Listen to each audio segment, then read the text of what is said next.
combined on them to perform, as Clix always does. And he in particular will be looking to break that 4th place curse, take home his first FNCS title, and fulfill his potential. Batman Booger will be looking to pick up where he left off in duos after a breakthrough year with Rapid. And Yonza will be looking to bring the firepower that we know he can, but hadn't quite seen to the fullest during Chapter 5. As for performances so far, it's looking good for this trio, as since coming together for Week 5, they managed a 2nd place in Opens and a 5th in the weekly finals. This, combined with their solid drop spot of Lost Lake, make this trio an exciting prospect, and one that fans will be watching closely.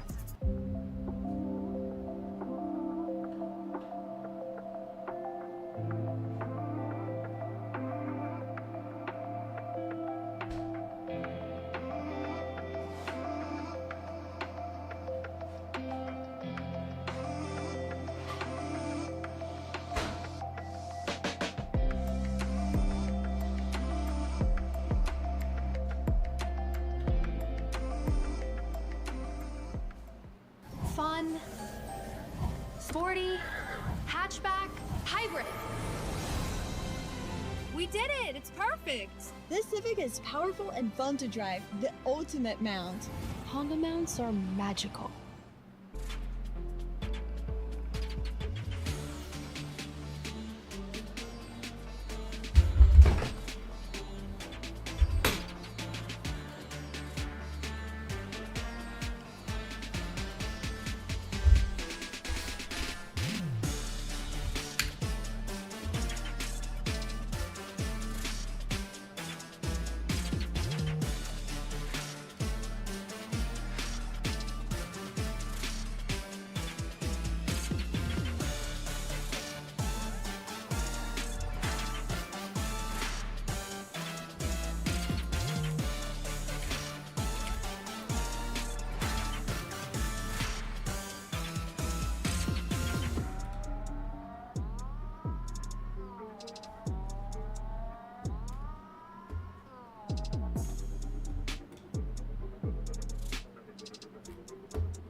Yo, Zombies, what's up, man? Welcome to the stream, man. Roy, what's going on, man? Welcome to the stream, man.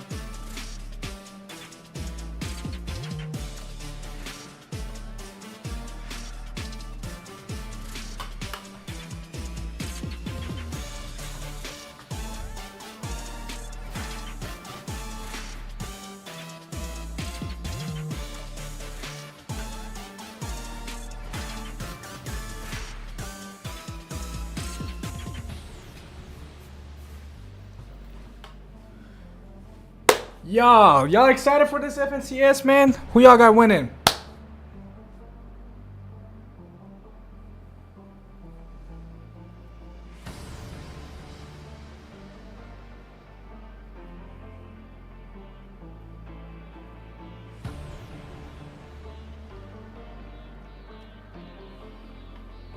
Clicks looks good, low-key. Where's Clicks at?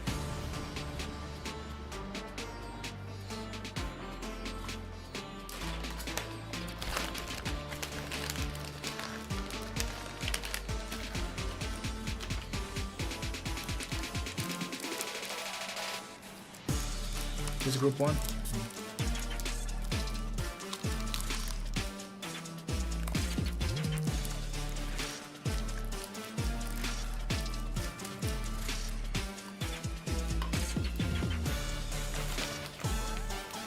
Who you got winning? Man, I'm gonna say Peterbot. I'm not trying to bandwagon, but I think Peterbot got it. But I want Clicks to win. I really want Clicks to win, dude. I want him to dominate, dude. His trio is doing really good, bro. Clicks got this, man.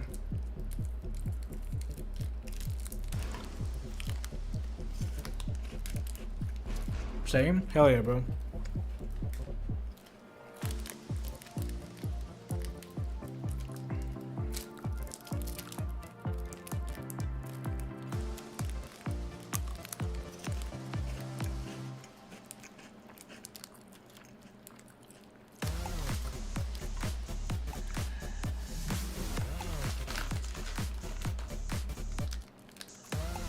You got the points record? Yeah, he did, man. He really did. He got this, man.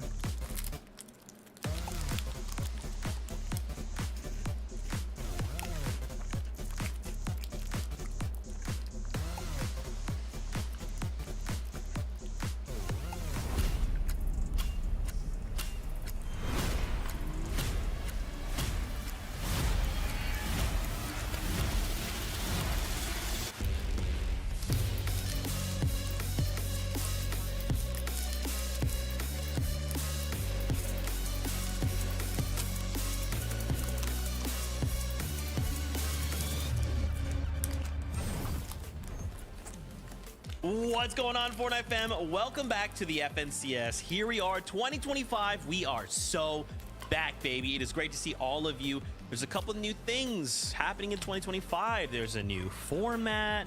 We're going to trios, but one thing that always stays the same is our analysts. Let's give them a big warm welcome. It's Kelly, it's Vivid. Friends, welcome back to the show. 2025 looking real good for us.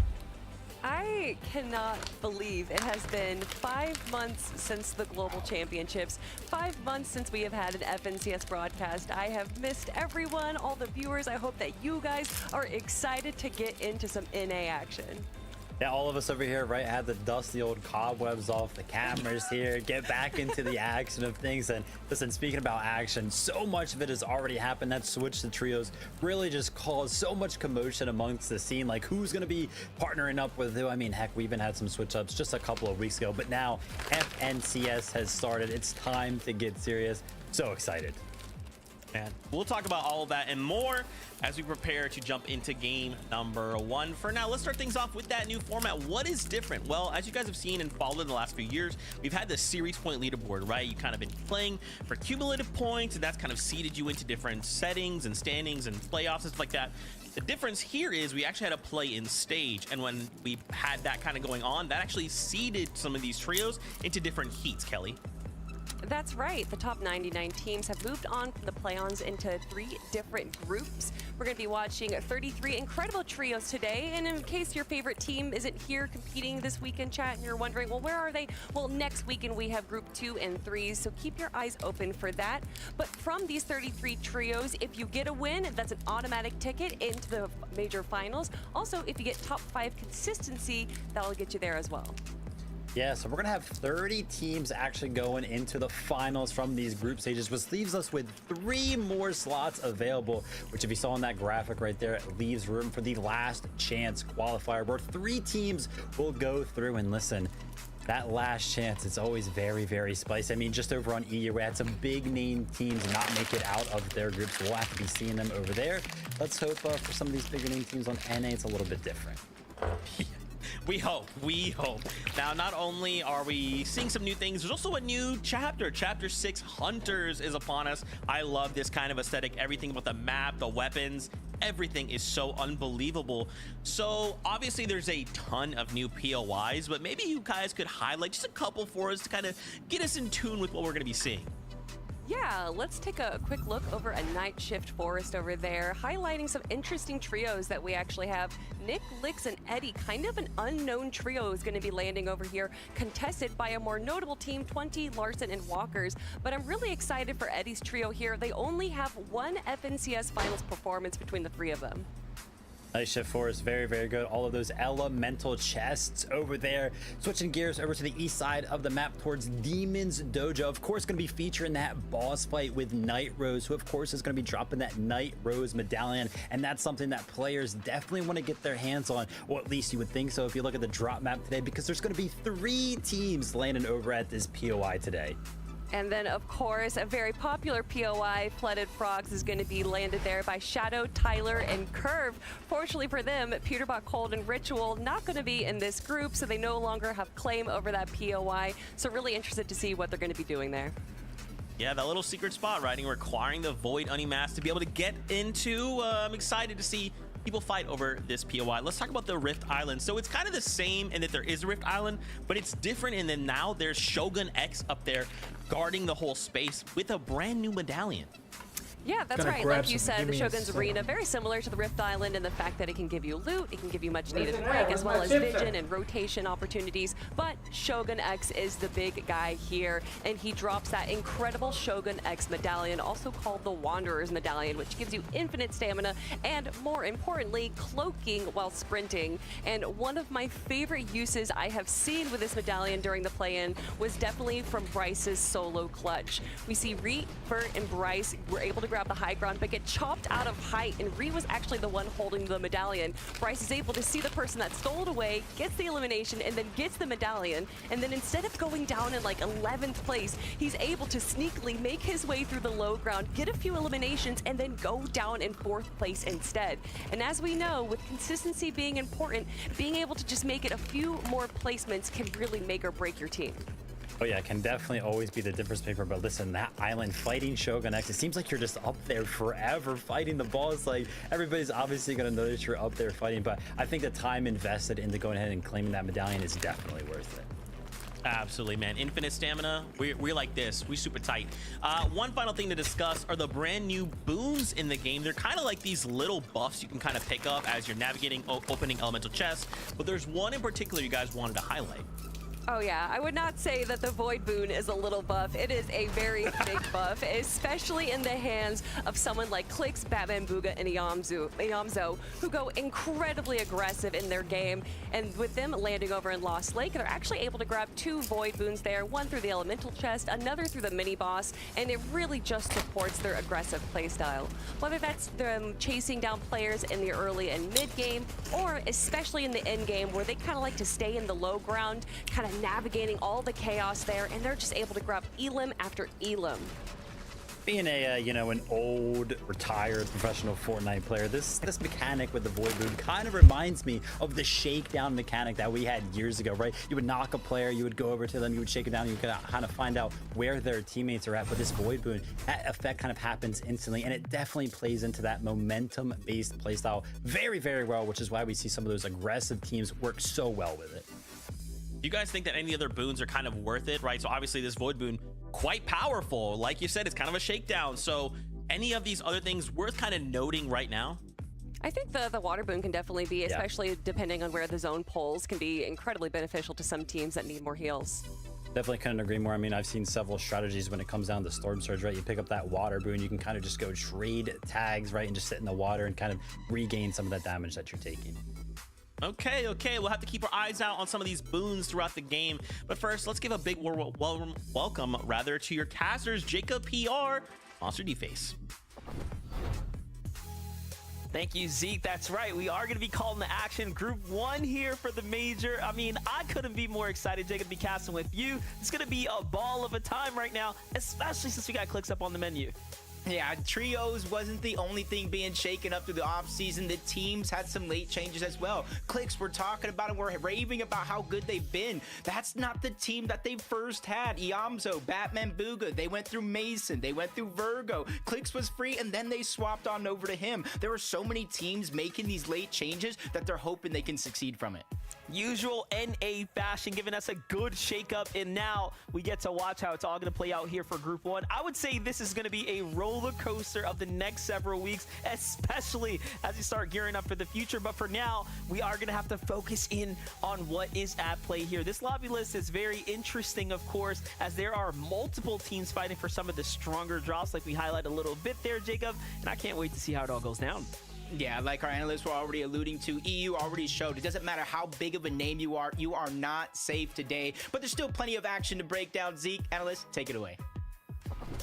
Thank you so much, Jacob PR. Fantastic to have you. I love that Frankie kind of called out the EU was the better region. We all know which one the better one is. Welcome to it, Jacob PR. Let's kind of talk about a few more things as we prepare for game number 1. Specifically, the kind of look of duos versus trios, right? On paper, at face value, you hear trios, you're like, okay, it's like an extra person, right? Like, we're going to see more of what we're seeing. That's actually not the case. There's so much nuance that goes into just adding even a single person to the mix. Exactly. There's a couple of topics that people like to hone in on when they're like, oh, wow, listen, now we're playing trios. So communication with an extra person being there is definitely going to be a little bit different, right? You have the extra inventory spots on every single team now, 5 more mats. But one thing I don't see a lot of people talk about is kind of the space, right? A space that an entire team can actually control now with that extra person. And this kind of goes through the stages of early, mid, and late game. But first, I want to take a look at mid game and kind of how it looks there. Of course, the time of the game and one of the most important Fortnite competitive mechanics actually happens, Storm Surge. This is the time in the game where a lot of teams go ahead, they try to get their tags in, and with trios now, the teams can be a lot more spread out, right? They can actually claim a lot more space together. If we take a look at some of these arrows, some of these teams, look at how much space they are actually able to go ahead and hold on to real estate wise right here. Usually in duos, we would see, 2 towers posted up. You're a duo, of course. Now in trios, we can kind of see like 3 towers be posted up on 3 separate hills. And you just have so much control over all of that land now. That space, especially in the middle game, is very, very easy to control. Yeah, I mean, this might seem obvious, but with it going from duos to trios, we're now going from 50 teams to 33 teams. And with there being even more POIs in this chapter, there's actually, like you said, more opportunity for people to kind of gather more area and space around them, have a bigger territory when they do claim their POIs. Yeah, exactly. And like I mentioned, this is kind of an idea that happens throughout all stages of the game. And, of course, where all of the magic happens in Fortnite, in the end game, it's also going to be playing a huge part there. I wanted to kind of talk about space and how comfortable trios can kind of feel in the end game now. Of course, very, very small zones that put a lot of these players together. So how much space do you actually really need to feel confident in trios? Let's go ahead and take a look at Clix, Batman Booga, and Iamzo, an example from them. As you can see right there, they went ahead, they landed front side of zone, and they put themselves just 1 box away from another team. Now you might be thinking, wow, in duos, like I'm in metal, I might be pretty safe right now. But no, in trios, you have that little extra bit of firepower because you have that extra man on the team. If we take a look at how they go ahead and approach this, Clix is going to prepare the pre-edits, which are of course very, very strong. 3 people shooting a metal wall like it's absolutely nothing, catching a team off guard. 1 box away is not enough space to feel confident in trios. That's how crazy some of these competitions are going to get. And speaking of crazy, Vivid, you brought it up just at the start there, saying that comms obviously having an additional person. Viewers, if you have not been able to watch the comms of Clix's trio while they're in, not even in-game, just the entire game, please do yourself a favor. It is, and I say this in the most positive way possible, one of the most nauseating experiences I have ever had. I do not understand how so many people, plus their coach Blood X, can be speaking at the same time, and yet somehow they are still on the same page and able to execute time and time again. Well, as I heard here, you guys got to check that out for sure. Thank you for that, Kelly. We like that. Yeah, so as you can see, it's there's so much more that goes into just adding that extra person. I like to kind of think about it, in the past, going from duos. If your duo mate goes down, it's just 1v2, but now potatoes and eggs goes down, it's still a 2v3. You can still make things happen. And when you kind of tie that back to Vivid, kind of talking about this space, it's not over, right? Yeah, no, definitely not over at all. And listen, more on the topic of space, right? We got that extra person on a team now, which means that every single team is going to need more loot. So I wanted to go ahead and take a look at kind of some of the numbers. How do the contested drop spots of trios kind of compare to duos of last season? So I went ahead and took a look at group number 1 and how many teams are actually going to be contested throughout the games that we actually watched today.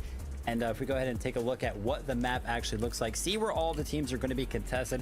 If you add up all of those numbers, it's going to be a total of 16 teams being contested, which 16 times 3, because there's 3 players on each team, that's going to be 48 players total feeling the effects of being contested. And I was like, well, how does that kind of compare to duos, right? These trios need more loot. Like maybe there's going to be a difference in how many players are actually contested. And no, I went ahead and take a look at Chapter 5 Season 3 NAC Grand Finals last year, and it was actually the same amount of players. 48 players were contested last season as well in a completely different game mode. So we're kind of going to be seeing the same kind of effects and fights in the early game. And something that we'll also be seeing again is that because once a team does win, they are no longer going to be playing in this group stage. Some of those contested teams might try and take up a POI from a team that just won. We saw a little bit of that in EU, right? The moment that a trio becomes uncontested or a spot suddenly goes from 3 trios to now down to 2, that becomes a target, right? Like, hey, someone's out. Maybe we can look to kind of apply that and get a victory out through that, because again, we either need a victory out or we need to come top 5 through consistency. What are you guys hoping to see coming into today? Ooh, I hope that we don't see Clix' trio get the first victory royale so that we can see them play more than just one game, because I don't want to wait another 2 weeks to watch them play in the FNCS, but I might be asking for too much. I guess this is the part where we kind of, you know, lean on old memes, right? Maybe they'll win the 4th game for us, huh? 4th? Oh, no. What's up, bro? Wow. Welcome to the stream, man. Wow. Well, we'll Can I join the see cord? what happens, Nah. because Nah, bro, I'm good, it is bro. that time. All Just right. trying to watch this the peacefully, first game bro. of the day is ready for us. We'll have 5 today. Once again, big reminder, victory royale or top 5 at the end of these 5 matches will auto-qualify a trio straight through to the Major 1 finals. With that being said, it's game time. Find your seats on the bus. Casters. Thank you so much. And what a long road it has been just to get here, from the FNCS trials to the divisional cups, the play-in stages, to now we are at the Group 1. Golden opportunity for any one of these teams.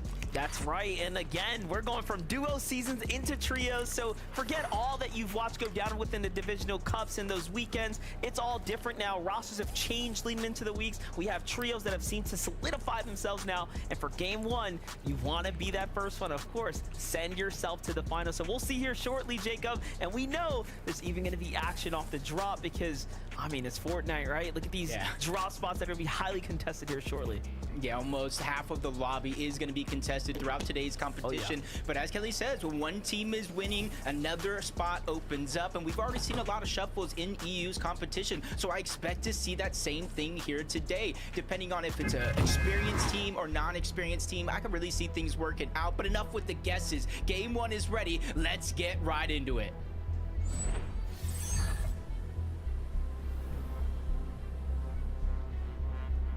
This is it.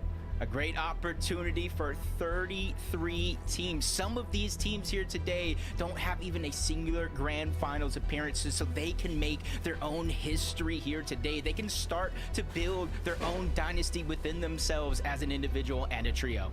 And one thing to think about this season in general, when you take a bird's eye view at the loadouts, the type of, you know, battles we're going to see playing out, this is one of the most balanced and one of the most exciting seasons we have seen in quite some time. This chapter is almost perfect for the type of action we like to see, and with that Sentinel shotgun coming into play here, I'm looking forward to seeing how things are going to go down when it matters most. But first, let's jump into the actual action. Some of these areas and teams that we knew were going to be highly contested here already. It looks like Lix, Eddie, and Nick here are setting themselves up for the win and have actually pushed the team out. And What the fuck are they wearing? Yeah, you can see a lot of switch ups already. We've only seen 2 drops already. From what we've already seen through the drop maps, a lot of the preparation, the predictions even, things have already been switched up. Nerves are even getting to people, or we're already seeing the tricks from underneath players' sleeves. Say maybe they're saying, I'm going to drop here, but only as a plan to psych out their opponents. Well, here at the Mass Battles, we do know there are 3 teams here. And just like that, I mean, things are going pretty fast. Take a look at from the other side, Jack, Cease and Blake. Cease being knocked right now. Jack, of course, stepping up. What it matters most, probably making this look nice and easy here shortly. All of a sudden now, they find themselves in the lead. He's slowly but surely becoming a little bit of a household name. Only one FNCS final appearance, playing with experts, with Blake Oh my and God. Cease, who I He feel almost like are lost like a that. main staple when it comes to a finals. He's going to win that 1v1, and it was a crucial one because you see both Cease and Blake were down. Now he's going to be hailed as the hero of the early game. Yeah, that was pretty close, actually. They had the 2-1 advantage there, and things nearly go the other way. Here's a team that I have high hopes for. Aiden, Hound, and High. Okay, so Aiden and Hound have been playing with each other for a long time. This is a team that has a lot of synergy here, but they're at the Demon's Dojo, right? We all know this is probably going to be the most, if not the most sought-after drop spot on NA, next to Flooded Frogs. So, bro, welcome back, man. Flooded Frogs will likely, you know, be claimed in its own right. We'll see here in the weeks to come, but for now, we expect a lot of action here. Yeah, depending on the loot, this could be a little bit of a mismatch because you got to take note. Hound, Aiden, High, they actually landed at Demon's Dojo. They got the majority of that loot, but Beast Champo and his teammate were landing on the outskirts. They took the mountains. Now the elevation is working against them. You see the pressure coming down. Shields being ripped off Beast, and he's still using the HP for the medkit to make sure he's in the tip-top shape because they have no more big pots. They cannot get to 200 HP and shields. bit more of a fight here. Encrypted, Death and Sales seem to be taking the lead here in the first exchanges for themselves. Very, very critical moment right now to find this damage, get these points here to start things off, and all of a sudden we're watching our early leaders start to take away. This is at the Kappa Kappa factory. Again, another drop that we do expect to have heavy contestation throughout this day here. Back on over to Minish and Company's not looking good here as he's down. It's up to Braids here to clutch up. Seems like they've traded on both sides. Yeah, and this is a dangerous team right here, because even when we've seen them in duos, I know it's a little bit of different format, but Visual and Braids, they're one of those teams that can surprise. They can shock the world. They can win a game, and it looks like they're taking it to this other team. That's Colazo, the OG on the other side. He's dealing with a lot of pressure, and now they're taking the multiple angles, and that is just one too much to overcome. A big fan of Braids here. Like how they play this out. Very smart, taking good angles here. You better ask ChatGPT. And all of a sudden they took what was a 2v2 and made it look as if they were just solos on the other side of the barrel. Very well played as our early leaders are starting to run down the stretch here. Batman, Booga, Iamzo, and Clicks have a nice even spread, but Batman, Booga, no fear in his heart as he is standing toe-to-toe in the low ground. This team's watching from above, so not too much of a dangerous spot for him to be in just yet. Yeah, and I think they know a lot of the teams towards the northwest part of the map, if the zone does pull away from there, it's hard for them to get surge while maintaining their position in terms of rotating. And that's where they tend to take advantage of a lot of those teams, whether if it's direct fight or setting up just like that to try to get surge. Others taking a different approach. You see the box-to-box, Tony, Zeus, Creon. They're more of an aggressive team as well. They're going against teams that they can look at as, I would say, rookies, not really making it this far in this career before, but we've seen rookies shine before. Definitely. Tony, Creon, and Zeus is actually very interesting that they've decided to rotate into the Demon's Dojo, knowing that there was going to be 3 teams landing here, and where they should have an advantage, things are quickly turning around. What seems to be not in their favor right now. They're forced defensively, but into the box. Zeus gets deleted here. It does look like Eddie, Nix, and Licks are just a cut above the rest here, but trades are happening on both sides. Just a very important one-on-one for Eddie to win. He pulls the blade out and starts going to town. This Typhoon is definitely dangerous. I'm not going to say that I haven't dealt with the Typhoon Blade before in close proximity. It just gets so chaotic and hectic. It's sometimes hard to hit those shots no matter how good of a player you are. And Eddie's doing a good job of taking advantage of that and maintaining his distance to move, but it finally got cut short. He finally gets knocked down. Lix is by himself, but he takes advantage of the damage that was already there. Down goes Creon, so an even trade. Big exchanges here, but no, the pickup might come through. Lix has got to find him. Surely he's got some visual cues here, but not enough for him to know what's going on. It seems like he's going to back up, try to play for the disengage here. Again, he's got the Typhoon Blade, so shouldn't have too much of an issue. Of course, using that extended stamina, being able to dash away, kinetics in hand as well, so a lot at play here. I'm curious to see if Tony and Zeus will push now. But no, they're going to be content, it seems. Yeah, I feel like they're just trying to beat him to that reboot van. They know Lix is already down. They know that he potentially has to go back for the reboot cards as well. So they're just trying to cut him off on this rotation, get the reboot first, knowing that even if they do get damage, it's not going to be a lot. I'm thinking Lix is going to try to go for the knock here out the sky. Get ready. Anything can happen, especially with that extra elevation there. But no, back on over to Reet. Surprise contested as well, right? We didn't expect him to have so much resistance here at the Brutal Boxcar. Typically with a notable trio like this, they'll get a drop to themselves, but no eliminations means that, Jacob, they didn't have to fight too hard for their drop. It seems like they're very much comfortable here.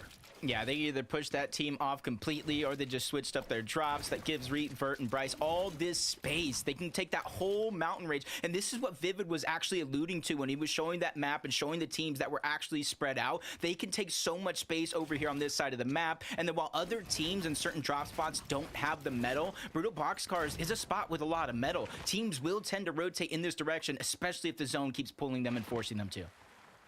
Metal always so scarce to get a hold of, especially given some of the changes we've seen, kind of teams go back and forth.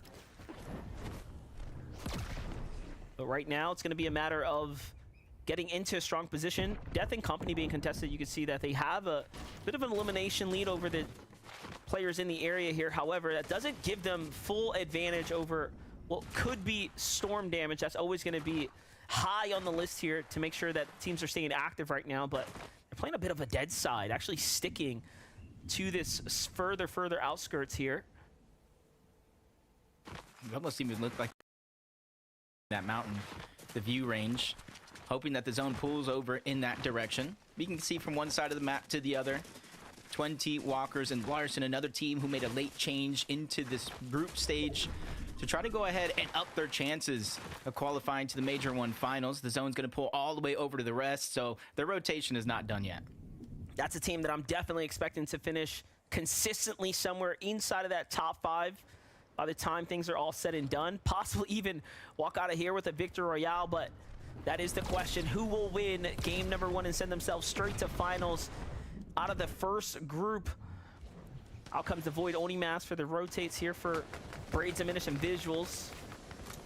Also keep in mind to the fundamentals here. Check every bush with the shotgun shot. No need to take a risk here and walk yourself blindly into an ambush.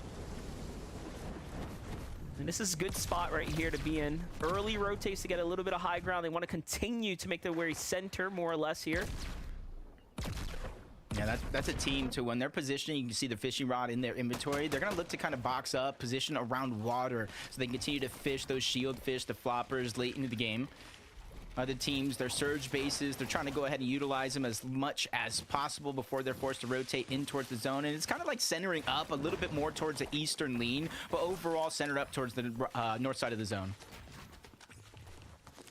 You can see how the stats are really highlighting the fact that there are plenty of teams here who have experienced their finals, but more importantly, experienced a win when the win condition mattered to send themselves to finals. But that is a minority of the server population so far, so there are going to be some big celebratory wins here today to come. Some history being made for some players. Curve, Tyler, and Shadow, team that lands, of course, to that Flooded Frogs, given that this is the Group 1's setting here. Does seem to have a very strong loadout, as we'd expect of a team that has the Flooded Frogs themselves. Yeah, this is a team I feel like I expect, whether if it's a victory royale or through that top 5, that they should make it to the Major 1 finals today. Hopefully I don't curse them for that, but they've just been so consistent. Even with the top teams, Peterbot, Cold, and Ritual, them, Acorn's team in the lobby as well, they're still finding a way to place into the top 5. Now you take out some of those teams, shift them around due to the groups, and now they have a better drop spot on top of that. I feel like they have success written all over them. And Shadow's a great player. He's done very, very well in play-in stages, but here's a team we all want to keep our tabs on. Batman, Booga, Clix, and Yamzo. One of the few trios that have actually more or less broadcasted their entire journey live for the world to watch and follow along with. This is a team that has 3 very strong leaders, I would say, and the comms get crazy once we start breaking their way to endgame. Here it is, though. Saw Creon trying to get rebooted back. We can see on the other side, Eddie's team, they're back as well. Rotating kind of together, parallel a lot of the way. Pump Power, another spot where a lot of teams kind of converge to try to gather as much metal as possible. And with the zone pulling in this direction, it is going to pretend to get a little bit more crowded due to the mountain range just east of it as well. We'll have to see here. Zone's going to pop now. Pump Power still in play here. Tony, Zeus, and Creon not feeling the congestion here too much. They want to start playing for a little bit more center zone. Let's jump in with Mason and company, though. Already on the move as well. One of the few teams outside of the bubble right now. And off they go with a nice little wide rotate. Notice we're going to see this a lot, though. Wind, Spirits, not necessarily going to be the option of choice here, but the Waters instead. And here it is. Time to catch a medallion. Which one of these trios are going to be the first to go for it? I mean, Jacob, what do you think? Now, I'm thinking, like, who's going to be brave? I think it's Visual, Braids, and Amish will at least try to make it up towards the top. They've been the most aggressive so far in this lobby, or at least the most aggressive that we've been blessed to see. And it does look like they're going to be the first ones to make a move. Now the islands are so spread out, you can still make your way up there. No intention to try to fight the boss, just so you can have a better advantage to try to get Surge. We've seen it a few times, but not too much. Yeah, it's just so risky coming up here for obvious reasons. If you start to get that focus of the boss and it isn't your intent to actually finish it off, we'll see what happens here shortly. Other teams are all coming up. It does seem like they all want a little bit of that visual advantage that we just talked about here. I wonder if they know they're a duo up there, because they can try to steal that one away. I'm trying to look at the minimap right now. It does look like they may be trying to make their way off, give it up. They're a duo. They see a trio on the other side. You may not necessarily know who it is either. If they're an aggressive team, that's just something that you may not want to fight at this stage in the game. Somehow Exoff already 5 uses of his Oni mask. So we're not even really deep into the mid game just yet. Things are just getting started here. Look at this super wide spread from 8 and higher in Hound, our Demon's Dojo team, as the zones continue to kind of favor this area, and they just have this on lock. Very, very reminiscent to early chapter days when we had that big volcano in the silo here. Almost feels very, very similar in a sense. Yeah, that big battle off spawn, so they were able to get those 3 eliminations, getting contested.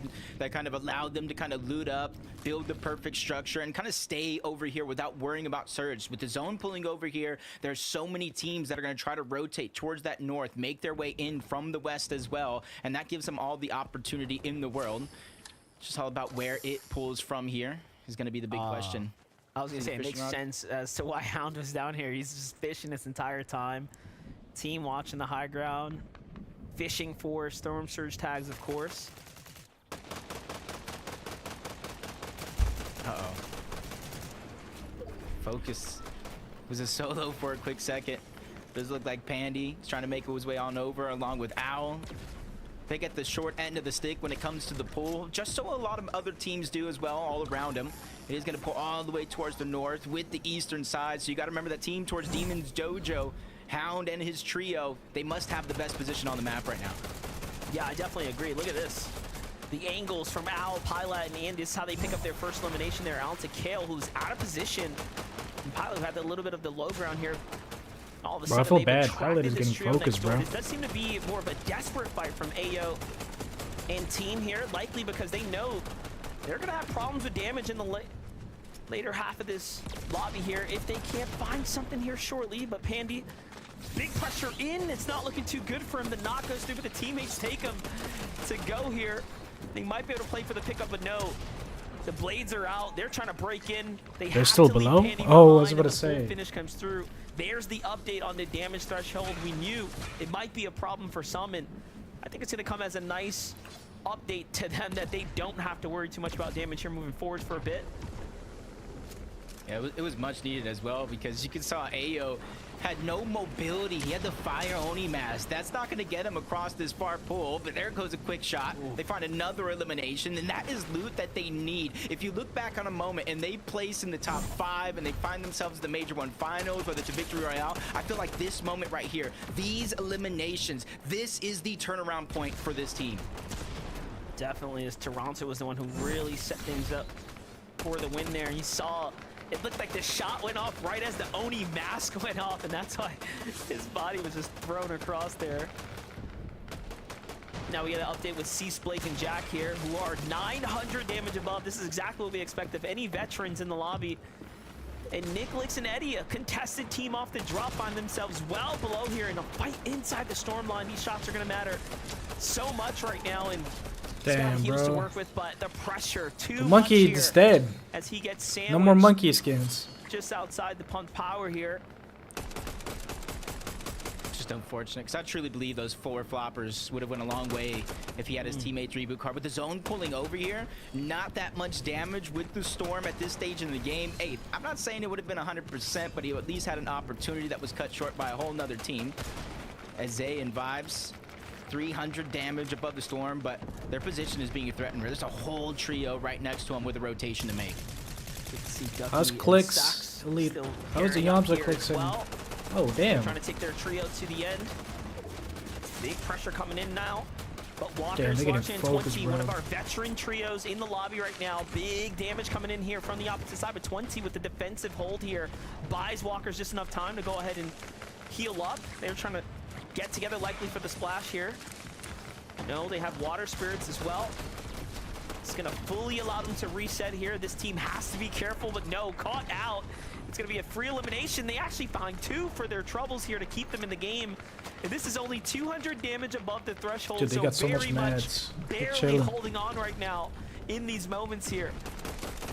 And they get a huge pick-me-up with the loot, extra heals, good positioning. Everything seems to be working right for them. Zone continues to pull forward. We finally get a glimpse of Batman Booga, Yamzo, and Clicks late in the game. They're just outside of zone, but just one orb can get their way in, and they find their spot, and they quickly set up a base. And this is a team right here. Even though we know they could win from high ground, they can also dominate and thrive in the chaos that the low ground has to offer. And there goes an example. Clicks not necessarily backing down unless he has to, trying to reunite with the team, but the pressure is on.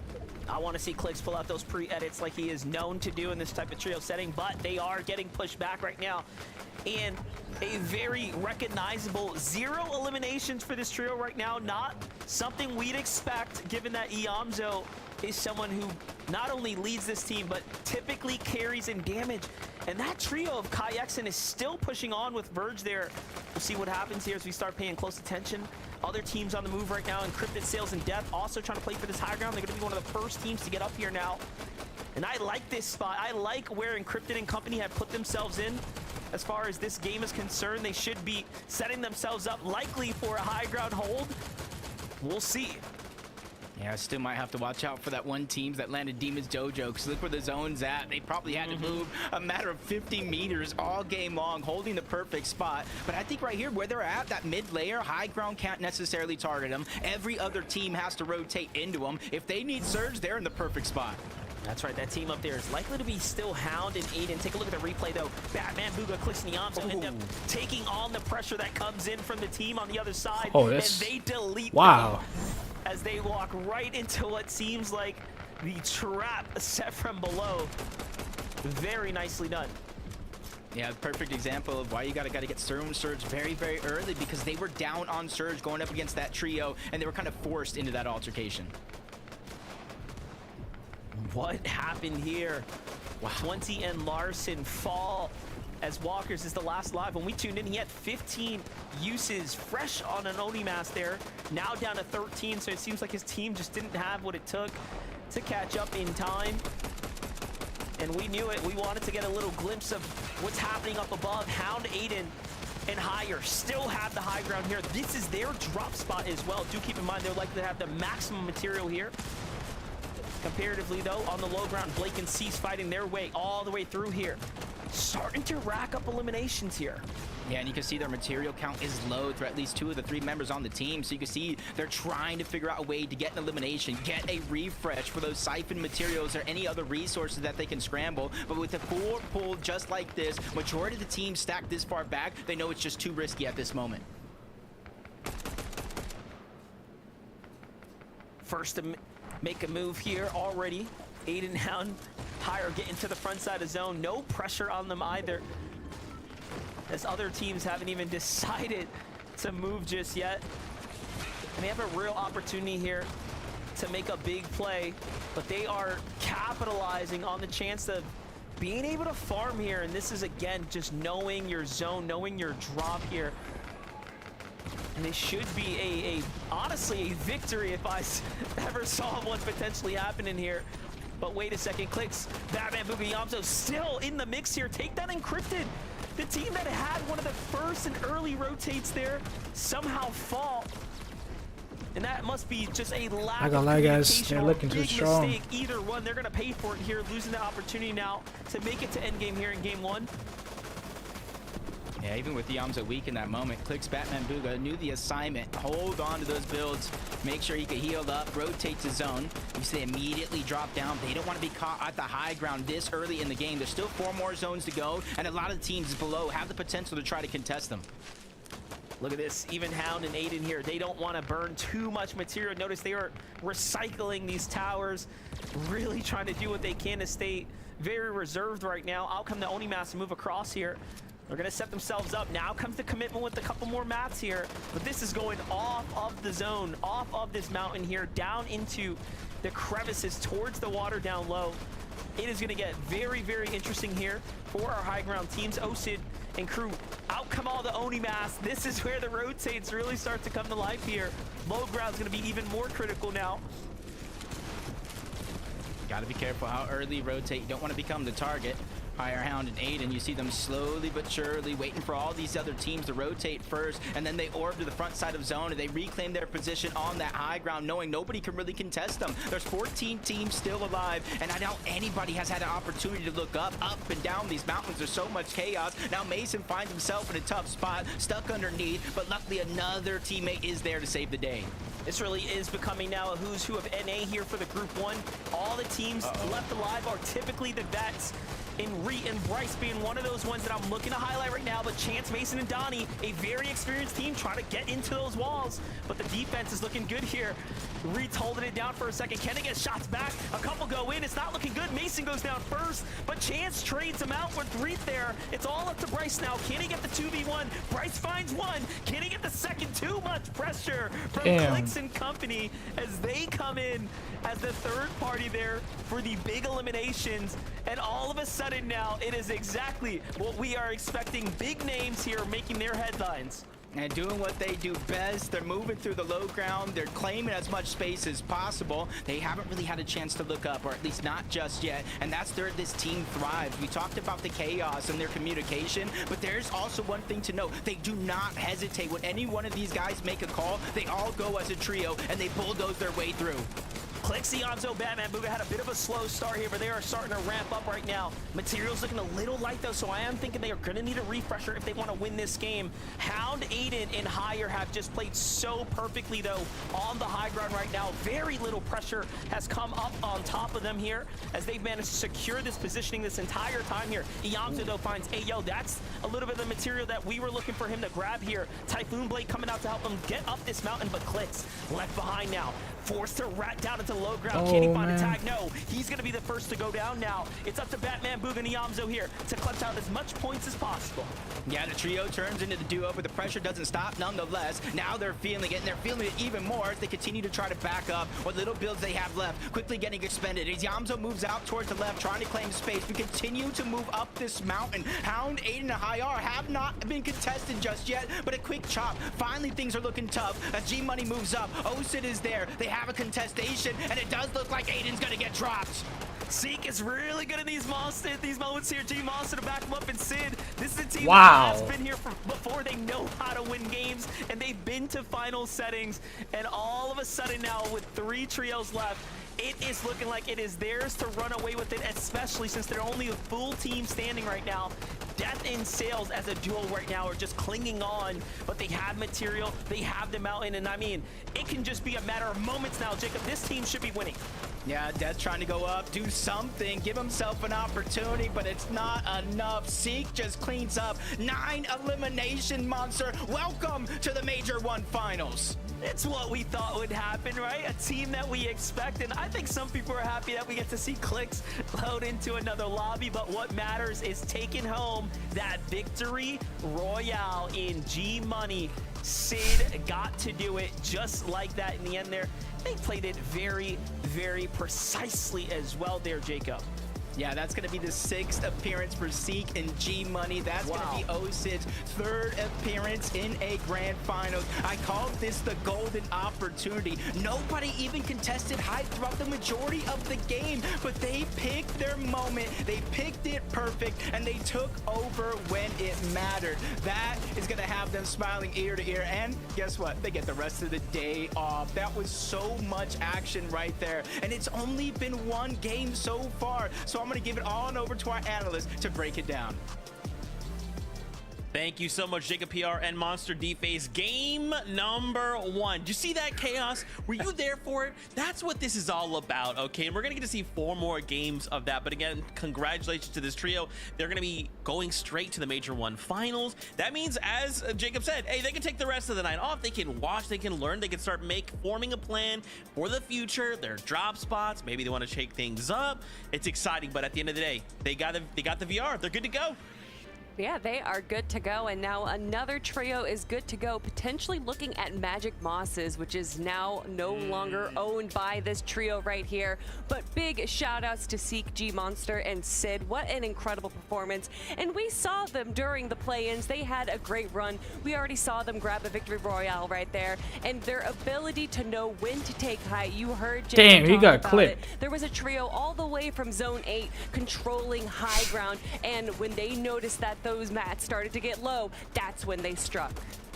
Yeah, that's the effect of those void masks, right? I mean, we're looking at the zone over here. It's one of those ones where you got to go up the hill, and that's usually very, very hard.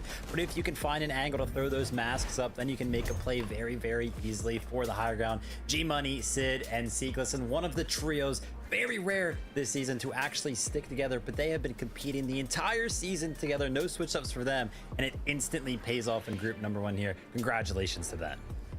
That's right. We'll have more to break down after this short break, so stay tuned. We'll be back shortly.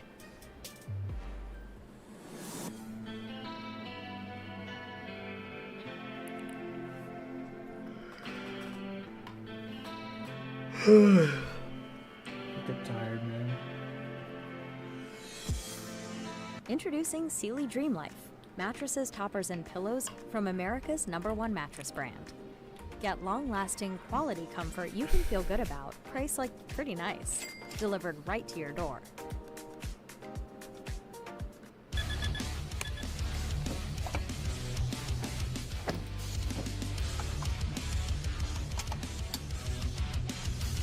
Ready for game day?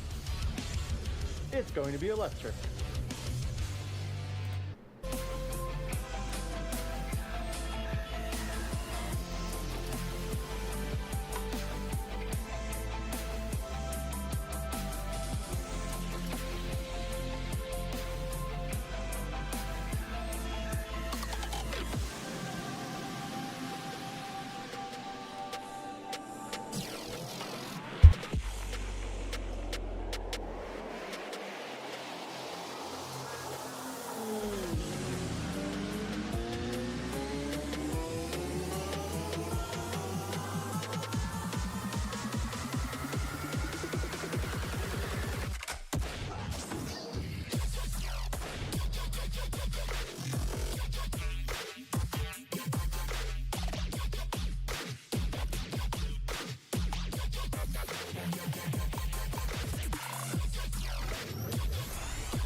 Welcome back, everyone. We just got done with game number 1 of the day. In case you missed out, Seek, G Monster, and Sid got themselves the victory royale with 9 eliminations. That means the next time we'll be seeing them is in the Major 1 finals. So now we have to talk about that game we just witnessed. This being kind of like the introductory game of this first competition, right? Game 1.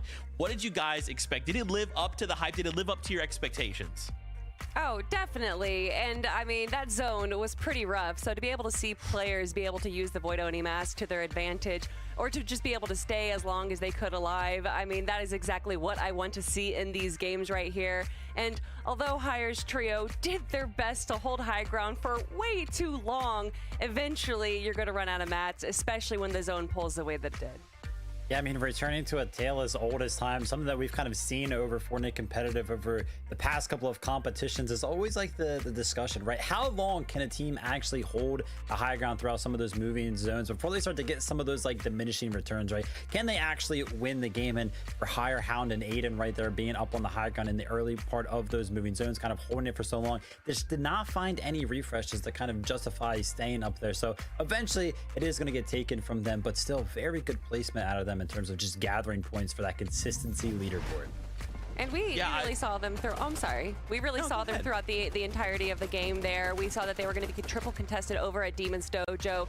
But afterwards, obviously, we can see them with the Mythic Oni Void Mask there. So that means that they were able to take advantage of that contestation and be able to kind of rotate that into this early high ground aggression. I'm guessing with the Mythic SMG as well. They felt like they had a lot more opportunities for that aggression. But unfortunately, they do get snuck up on. And Higher here potentially going for just a little bit of a heal off, but obviously when you have two other players shooting you down, there's only so long that you can keep going. Yeah, I was gonna say, I love the kind of chaotic nature of that Void Oni mask, right? In the past, kind of contesting high ground doesn't always look like that. Like, you know, it's not easy to just kind of appear up there. And now with that, you're like, okay, I'm on high ground, I'm shooting down, and there's all these like projectiles flying across screen. Like, is one of these going to be the one that teleports here? Not that one. What about this one? Not that one. You know, it's a crazy chaotic flow that I'm here for it.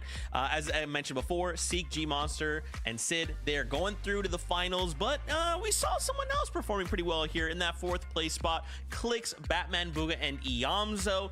Kelly prepared the curse, so we didn't see them win game number 1 because we want to see more of Clicks. And as I pull up my script, it does say here he doesn't win game number 1 because we do want to see more. So thank you for reading my script, Kelly. I appreciate that. Whoa, if we're talking about curses, Vivid's the one that said that they're going to win the 4th game. So he put the number 4 out into the universe. Everyone blame him, not me. Well, I mean, listen, it's bound to happen, right? It's Clicks, of course. But something else that's kind of bound to happen is Clicks, Batman, Booga, and Iamzo doing very well in tournaments. They've kind of proven themselves already, even as a kind of a newly formed trio when we look at some of the other trios that are kind of competing. Something that was kind of crazy, maybe not so crazy, was how much damage this trio actually had, right? They had 0 eliminations going into the 6th zone, and I was like, wow, you know, maybe I was kind of expecting them to be maybe a little bit more aggression, but they found their first elim in the 6th zone. That's kind of where they found their momentum to get into that end game right there. Just unfortunately, even though, you know, they found themselves in that comfortable low ground spot that they like, that, you know, the suffocation from the hill, that little bit of a westport just kind of made it really uncomfortable then for them to kind of maneuver.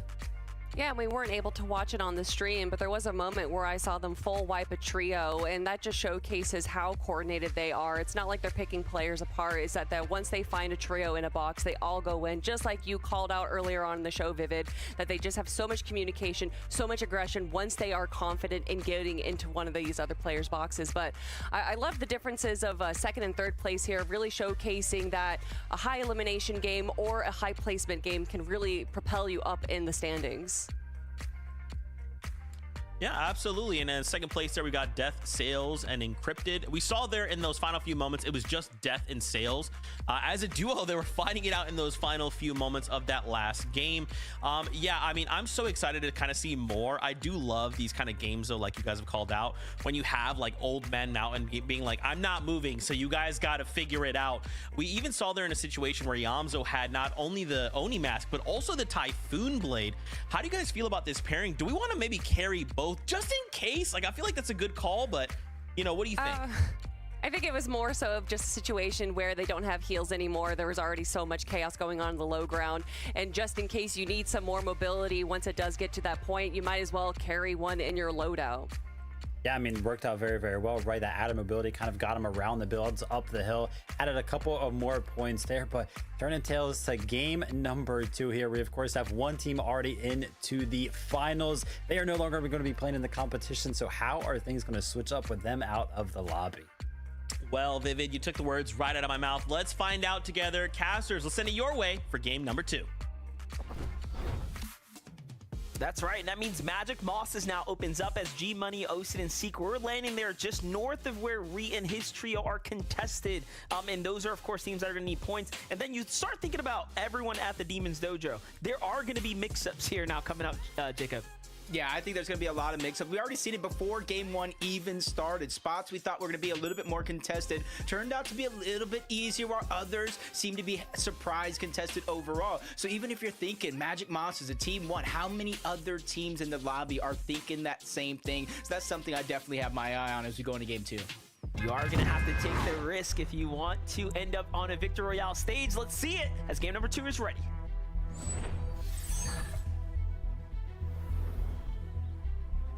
All right, Jacob, here we have it. Game 2 is underway now. The victory conditions have been set. You saw it play out that just because the zone ends at the Demon's Dojo and you land there, you are not guaranteed a win. What's most important is if you are playing that high ground, you find a refresher. Otherwise, you are going to come up short. Talking about, of course, these contested drops, we get to watch a fight right here for the weapons. Blake sees and Jack are the first to laying down, and it's just chaos unfolding. Does seem like the first casualties fall on both sides. Oh man, that was looking a little dangerous right there, but back up they go, trying to escape on out. That elimination did get cleaned up. Jack finds a knock onto another one. A very great start for them. It kind of lasted a little bit longer than I think they would hope for, and a little bit scarier in game number 1, forcing a huge clutch up situation. But Jack, someone who has only one finals appearance so far, is showing up and showing out for this team. This is a full-out like surprise contest as well. Like, Cease, Blake, and Jack did not expect to be fully contested like this. When you look at the, where teams were claiming they were going to drop, it was definitely not on top of Cease. So for them to win their drop 2 games in a row now is definitely telling that they might be the stronger trio there. And those points are, of course, going to be hugely welcomed. Just off to the west here, though. Yeah, there's a little bit of a standoff. 3 teams at the opened up Magic Mosses, all getting that idea. Eddie, Nix, and Licks was one of those teams that already switched up before game 1, so they probably saw it open up here in game 2, so they thought, hey, maybe we could switch on over, make things happen. And they performed very, very well considering the circumstances that we saw early on in game 1. Well, we knew a team from the Demon's Dojo was likely going to land here, given that they, of course, had to deal with Hound, Aiden, and Higher, who played exceptionally well, and that's exactly what has just occurred there at the Magic Mosses. It is now a triple count for game 2 by surprise. For Braids, Diminish, and Visuals, they're keeping up the momentum here. A quick set of eliminations at the floodgate, and off they go to start farming up their resources, getting their loadouts together here. Let's not forget, man, getting a top 5 is just as good, of course. A finals seat is a finals seat, so they just got to stay the course and play a good game here. Yeah, worry about your own game for the most part, because you also got to realize, let's say we go to game 4, game 5, one of those teams inside of the top 5 win a game, that opens up a whole spot on the leaderboard. So you got to be able to have that mental toughness to never give up, because there's always an opportunity going down to the very last and final moments. That is true. The better teams will funnel points to the top, but it'll just average out once they get taken off the leaderboard. So yeah, plenty of opportunity to jump up a significant amount of spots, so long as you have a solid showing. Jumping in with Cayenne, Steph Curry, and Verge here on the move right now. Just on the outskirts here, super south of most of the teams right now in the zone, trying to see if they can find some action here. They're trailing behind the team. Wonder if they know this. Might be a little too early to tell, but I'm feeling the south zone this game, just judging by what's on the map. Colazo gets caught out yet again. He goes down. I knew I saw somebody in that mini-map. I wasn't 100% sure, but I saw one solo player running around that trios. So another fight's going to break out. Doesn't seem like Eddie, Nix, and Licks can escape these early game struggles. Let's watch this play out right now. Licks, Eddie, and Nick here are up 1 on these teams for the early fight. This time, it's not looking too hot, as Eddie's going to be the first to take big damage. The block comes out from the Oni Master, and the Forgotten Wall punishes the team once again here. This trio is having a really hard time right now gathering themselves here. Just seems like Polis is putting way too much pressure in. They're thinking about diving on him. Going for a straight chop, expose him as much as possible. They know there's at least scratches on him, and they're trying to add more pain to the hurt. Another angle as power goes on the other side, and they're looking to spray through, and that's the huge difference. The Hollow Twisters, they can spray, they can do the damage, but that's why you see the Fury Assault Rifle on the other side, forcing that team with their backs up against that wall. The problem is, though, they are running out of ammunition, so Polis looking super light now, down to 27 bullets, barely a magazine to go. It seems like they're regretting their decision to kind of drag this one out right now. If they can't get the finish, they're going to have to find loot instead to make up for this lost time. It does seem like a full-on disengage from both sides here. And I would say Power, Polis, and Listen definitely come ahead a little bit there. So not too bad for them. Back on over to the dojo. Hound, Higher, and Aiden uncontested now. They've got this drop to themselves, rightfully earned through a hard-fought battle there. Seem to have to find themselves now into a fight here shortly. Yeah, not bad. Third place, 5 eliminations throughout that last game, but with the zone continuously pulling over, I feel like that was a moment they really needed to take advantage of, but at least they're getting the points, moving up the leaderboard, and they're not too far off for zone now. We'll see where this next one pulls, and this next one where it pulls is going to be really telling where the end zone might end up. Yeah, they're going to need to play for that medal there on into the pump power. Let's do a little update here where Reed seems like his loot is definitely starting to come together right now as well. Where's his team?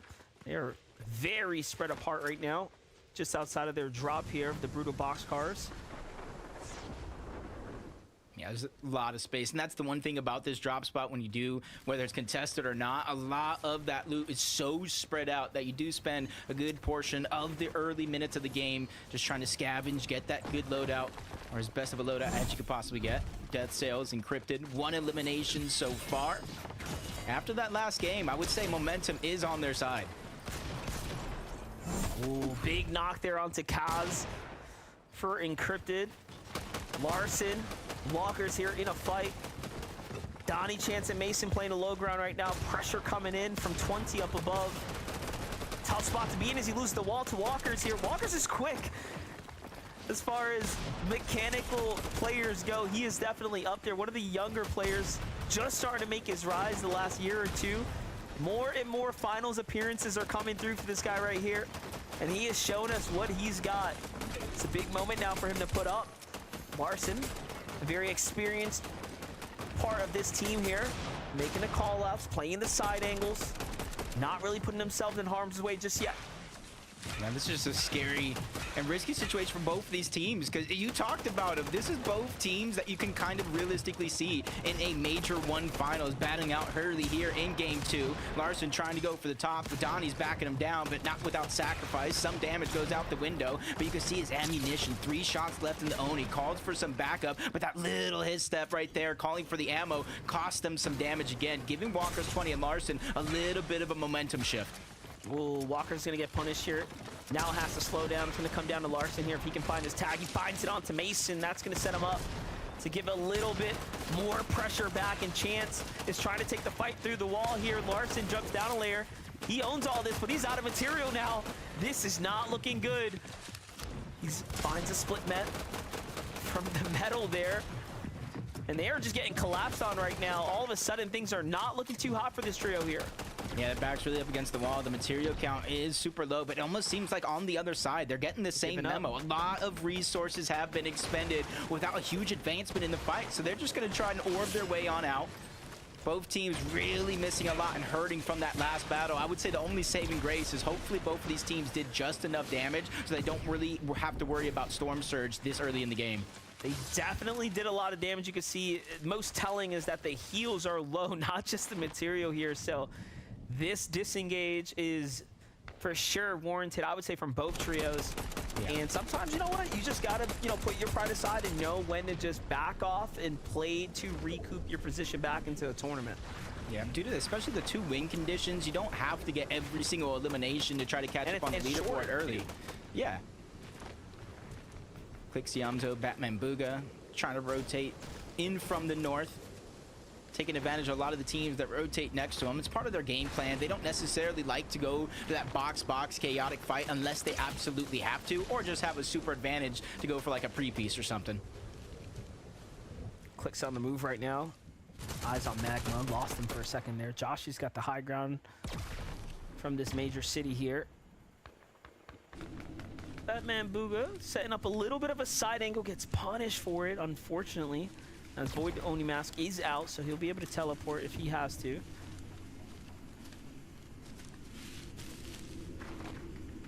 They know if anybody's up there, they got to move towards the south. They're just kind of hoping they move in their direction. But we can see on the mini-map, they're choosing to rotate a little bit towards the west before they make their downward pull towards the south and inevitably the zone.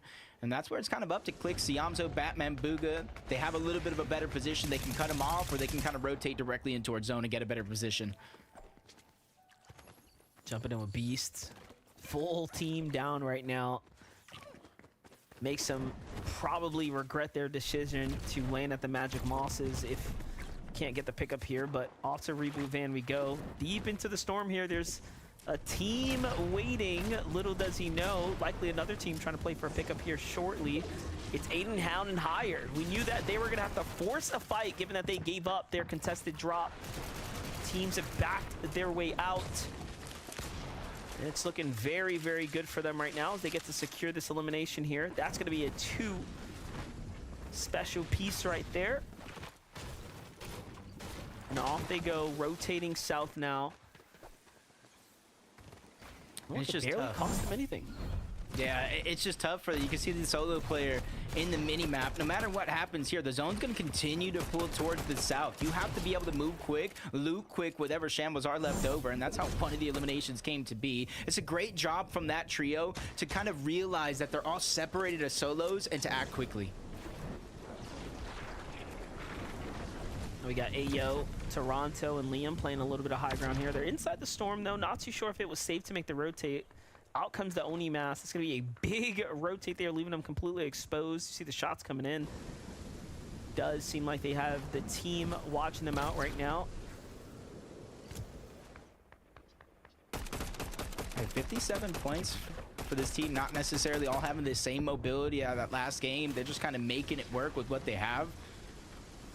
This time around, though, does seem a little bit easier with the Void Mask. You see the fishing rod that they're hoping to utilize later in the game, depending on where the zone pulls. And since it is pulling towards the south, maybe it goes up towards Foxy. I do believe there is going to be some patches of water. You just got to be able to rotate there first before other teams get the same idea.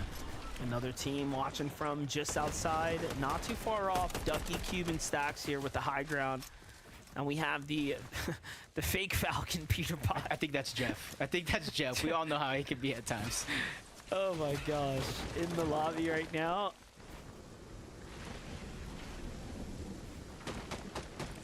It's one of those things too. You see a team rotating in behind you a little bit late in the zone. It pulls further and further away. They have to make the decision right now. How long do you stay here? Try to hold so many other teams that are in the same spot as you, or do you try to rotate out early? Try to get over that mountaintop, because you see there's already one team in the mini-map waiting on the edge of that mountaintop to try to get surge for all these teams that have to move up that elevation. Now, this team here may be full-on trolling with their names, but their position in the tournament is super sound at this current game 2 here. They have so much material to work with. The loadout looking very solid here. They could push off most teams. Do keep in mind, Ducky's trio that was on the high ground barely had any mats. It seems like they have had a bit of a struggle here outside the mass metal, and they're sticking around trying to see if they can actually find a refresh. And I don't know how I feel about this, as Jeff and trio are looking to jump in. Those wood mats are not going to save them for long, and an all-out war breaks out here, and it is not good. Casualties on both sides here as Cube falls, but Ducky with the instant res. Stacks trying to fight up top. Puts up a good defense here, buys themselves a little bit of time, and takes down Jeff with the knock trade there. Thought it was going to be easy to run into a Typhoon Blade, but Stack still gets caught out.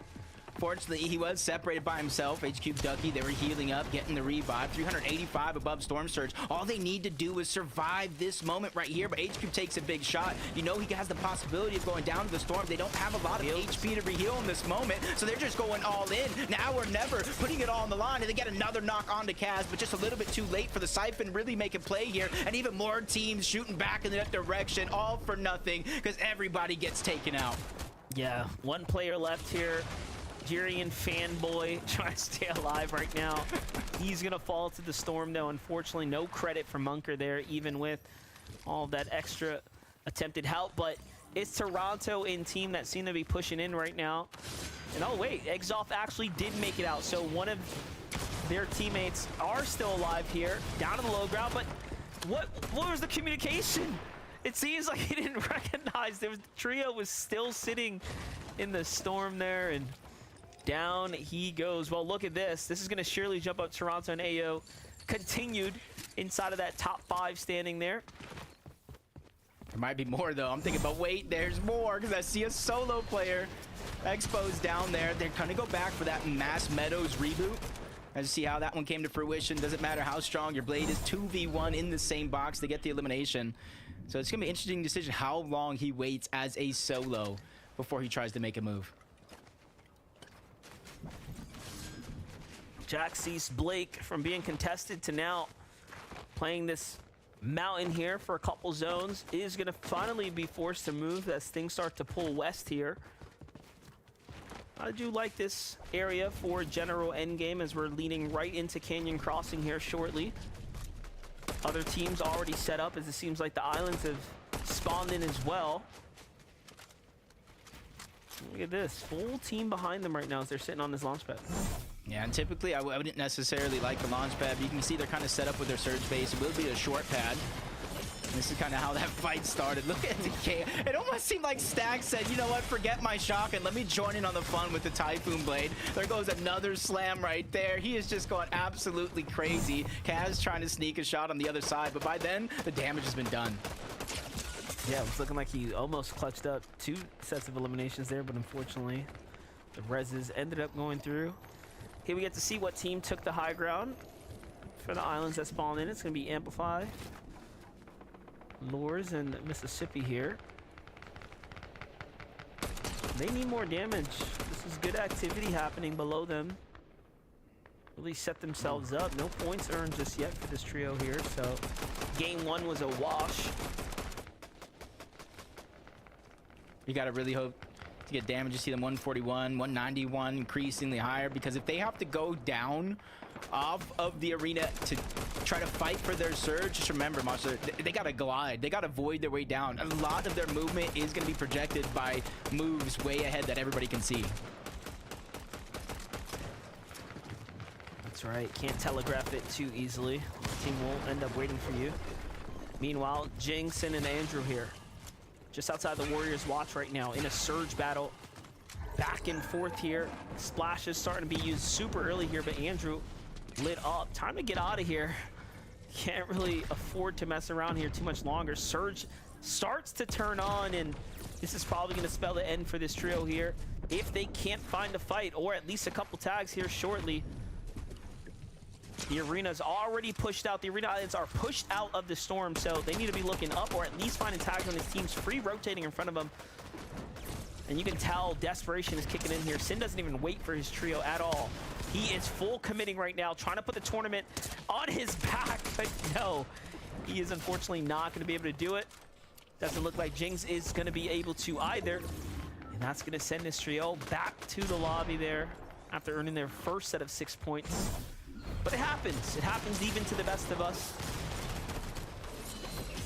Yeah, I believe the early game, getting caught off guard, going down, forced to reboot, sent them so far behind. We're just seeing the results of the Typhoon Blade in action. They're just trying to spray him down, but not without at least one of their teammates feeling the pain. Canyon Crossing, don't see a lot of fights going down over here. With the zone moving in this direction, sometimes push comes to shove. You got to do what you can. Cricket's down. Nox is able to get at least one elimination, trying to gather as much space and loot as possible while picking up the eliminations. Those points are crucial. And with the zone moving in, he realizes, I cannot be the hero. I have to go on as a solo. Yeah, I like that play right there. Just gets out, finds himself a nice secure set of eliminations. And now it's just play for the storm here. Unfortunately, that was a bad Void Oni throw there. He's got to find a little bit more headspace, but teams up above are not really allowing him to do so. There he goes, and just inching his way forwards right now. There's that team that's on his heels now, starting to push up. It's not looking good for Nox. It's just tough. He's almost forced to wait for all these other teams to rotate first. He's 449 above the damage threshold, so at least he has that going for him, not really having to worry about damage on this rotation, but you can see how it started. Smoke went down. He's trying to make a play, gets that first knock on the Zeus. He goes all the way around and gets another drop onto Tony. Call him a playmaker, man, because he is putting in work. That was perfect. That was a very, very nice read right there. Find the opportunity. Doesn't get easier than that. Meanwhile, we got Verge, Kyan, and WTJ Steph Curry right now cooking it up here. This is a very interesting end zone right here, going straight into the Shogun Solitude. And look at the way it's playing out, right? We're talking like a lot of terrain at play here. A lot of different elevations. I feel like I can count on one hand alone how many times it's ended up here.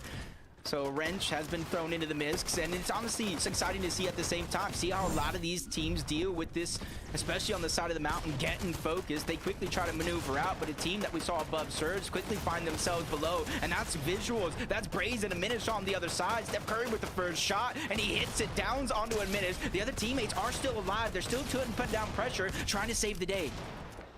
This is all in a matter of moments as the rotate was going through. Take a look at that. Went from 6 points on up to about 6 eliminations. Meanwhile, Clicks, Iamzo, and Batman Booga remaining calm, right? Even amongst all this battling happening around them, they still haven't picked up a set of eliminations. They've managed to barely stay afloat here on the surge damage, and again, this is not what we expect of them. However, they have been slow and steadily making their way into endgames, and these critical moments now, that's the refresher this team's gonna need here. Quickly moving to the build, making as much space as possible. Yep, that's teamwork really making the dream work. He has a lot of those HP heals, doesn't want to use too many on his way back. Especially if he does, he wants to make sure to get the full effect, use it with the team. Not too much missing now, but another tough rotation to go.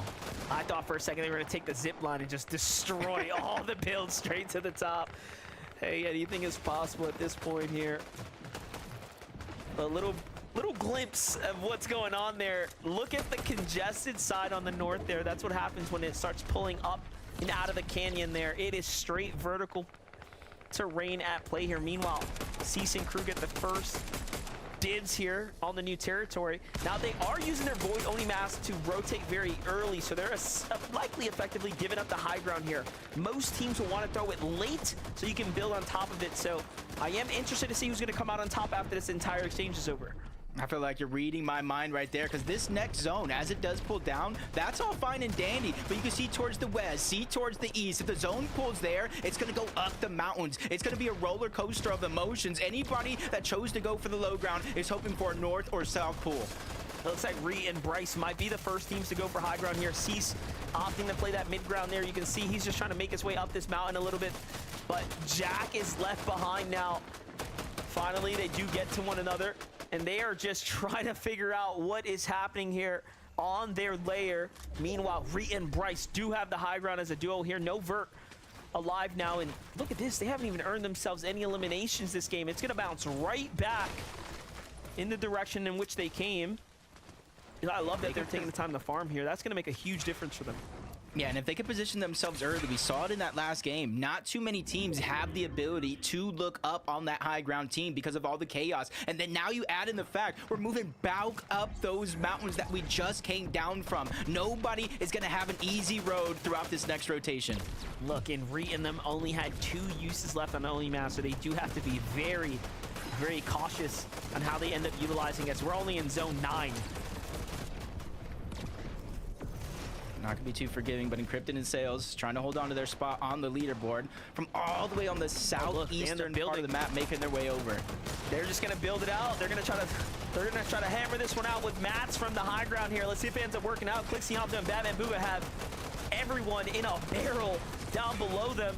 Onto their layer is going to be a huge mistake here for Encrypted and Sales. We already know Sales didn't have an Oni mask, so he was slowing down Encrypted's rotates there, and it just turns into pure punishment now as Iamzo is loaded on material now. He's starting to focus up the high ground here. And this is the stage of the game right now. 16 teams still alive. We're barely starting to get into placement, so there's a lot of pressure put onto Encrypted with his teammates going down. Batman Booga, Clicks, Iamzo, they have an opportunity to look down and they find another elimination. They know they need these resources. They're looking to make it far in this game.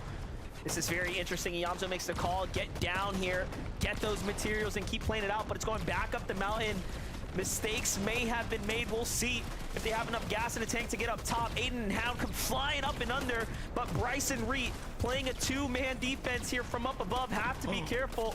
And Bryce is all the more scared of how he's seeing all these players come up. Yup, he ends up giving it up. 30 mats, no mats now. Make it count here. Meanwhile, Crook and Kicks left alive here. Teams are just falling apart here. Looks like it's all duos left at this point. Yeah, the high ground. See, there was a knock up there, but because nobody can look up, they do get the revive off. Clicks is down. Batman, Booga, and Iamzo forced to clutch up here as a solo. They find that one elimination, the resources. They're moving up the side of the mountain, trying to get the front side of the zone, but there's too many teams cutting their path off, making it hard, making a tough rotation, including the high ground. This is their chance to put pressure down on all these teams, get them to waste those resources so when the end game happens, they can take it with ease. One of the only full trios left above have high ground right now. Iamzo, Batman, Booga have the mats to play this one out, but they're going to continue to play the low ground here, play for positioning, and most importantly, the eliminations here on the front side of the zone. Plenty of heals to go through as well, as they're going to start to look to recoup themselves.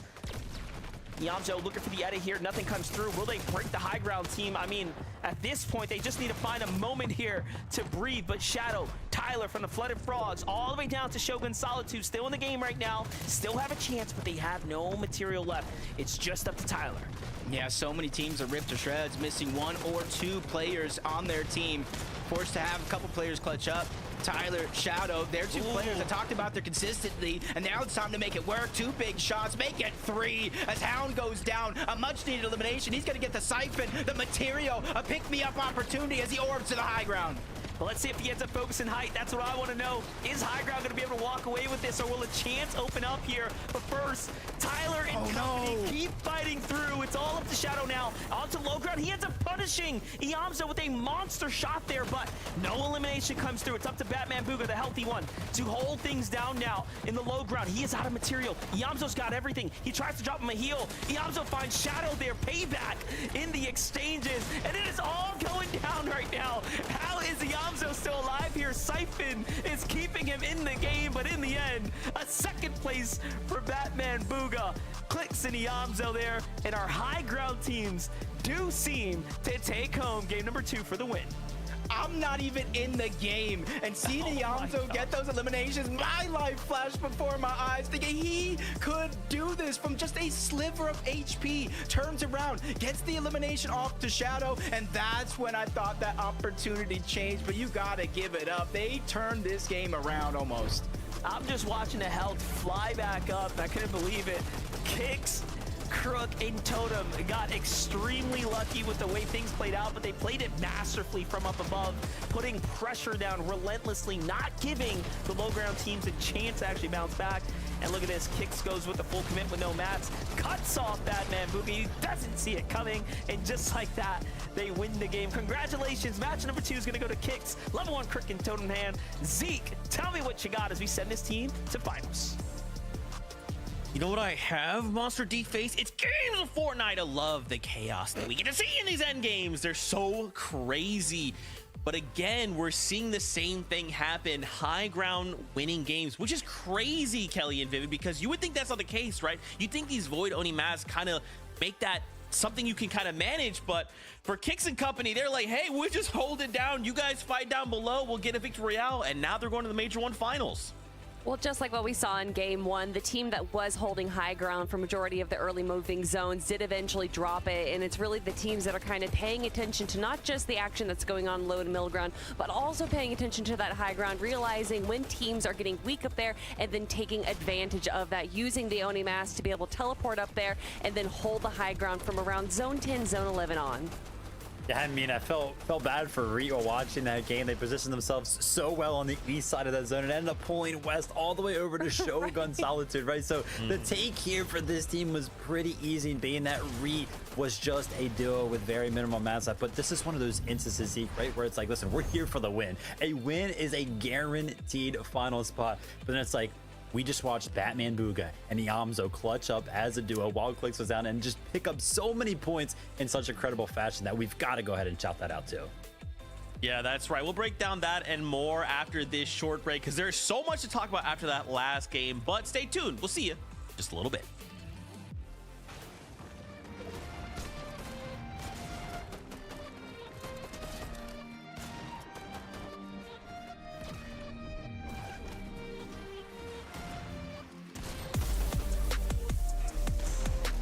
Taco Bell's new $5, $7, and $9 cravings boxes. The $5 Lux Cravings box. It comes with a beefy 5-layer burrito, the $7 Lux Cravings box. It comes with the chicken chalupa supreme, the $9 Lux Cravings box. It comes with the cheesy dipping burritos.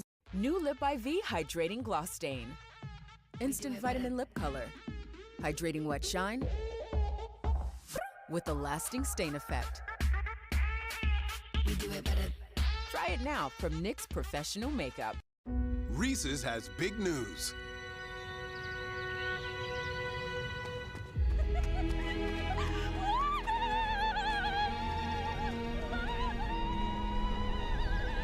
It involves lava.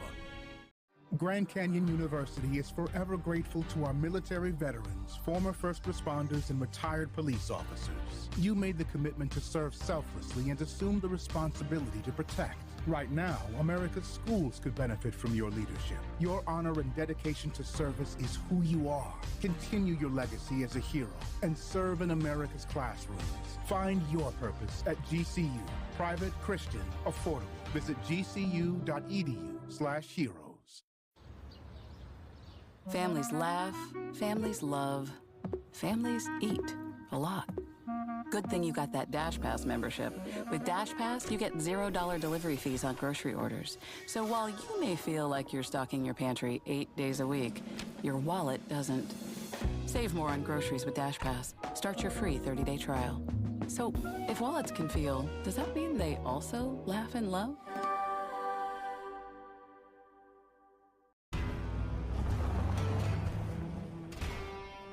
Lemonade?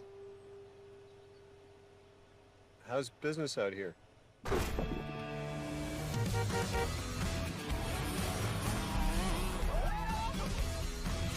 With the Tundra and Tacoma, adventures at every turn. Right now, qualified buyers get 2.99% APR financing for 72 months on a rugged new 2025 Tundra. Offer ends February 3rd. Toyota, let's go places. JJ. Last 30 seconds! Turn it up! One of these days. Fastest of the day, right now. Come on. JJ. JJ. Let's finish strong. Come on. JJ! 3, 2, 1. JJ! One of these days. Put your hands up high. Put your hands up high. Stick on the beat to go rat-tat-tat-tat. Stick on the beat to go rat-tat.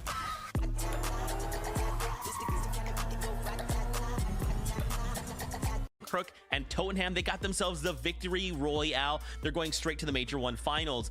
But let's talk about some other things we saw in that last game, like Iamzo and Batman Booga. We saw Clix kind of go down, and then they're just running around as a duo. And a lot of other duos kind of put in a similar situation in the like shambles kind of situation they're in would kind of crumble. These guys, the complete opposite. Yeah, I mean, any one of these players here could easily solo clutch, and that's exactly what we saw from Iamzo and Batman Booga. Although that's not necessarily solo clutch, that's a duo clutch. Iamzo really was the star of this game right here, getting Elam after Elam. The amount of aggression that we got to see from them, even when Clix did go down right here, did not slow them down at all. They understand that if they're going to be in the low ground, if they're not going to be able to go for the win here, then they need to get those elimination points to hold up consistency. It was actually huge, right? We saw Iamzo get cracked too right when they got down to the final moments of this game, but quickly picked up 2 eliminations after that, right? So Siphon was a huge part of actually being able to continue to play out this game. That's going to be the first of the 2 right there. Iamzo instantly able to go into the storm and kind of pick up those materials to solidify those further placement points right there. Just an incredible clutch out of that duo right there in the end game.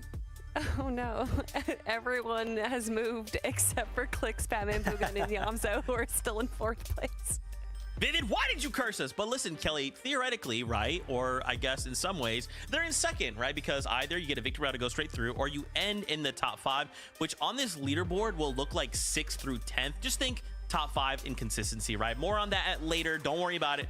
Right now, Clix, Batman Booga, Yamzo, after that game, they're basically in second place. A few other duels we saw, though, Shadow, Tyler, and Curve. They're currently in 7th place after that last game, but we also saw them in that last kind of top 3 situation. I love kind of seeing the different trios and how they're kind of adapting, how they're looking to approach some of these end games. I mean, at the end of the day, Fortnite is like a resource management game, right? What can you take with you to the very end, and how do you kind of manage with what you have? These guys did well. They're currently in 7th, right? That's striking distance.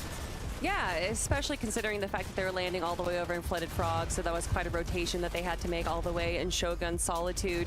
But, I mean, again, Curve going down, that didn't slow down Shadow or Tyler at all. They were able to kind of control this middle ground right here and use to the advantage of where the zone was pulling. Yeah, I mean, one of the craziest things that I actually saw amongst this clutch that this duo had was Tyler ended up getting caught in the back of the zone, right? Ended up having to use the Void Mask to kind of go up right there, and somehow Shadow made his way immediately back to Tyler, right? The regrouping right there amongst this duo was incredible. Picked up a couple of points, and Kelly, like you mentioned, the clutches, they're going to be super, super important for securing the top 5 in the consistent leaderboard, and we've already seen so many today.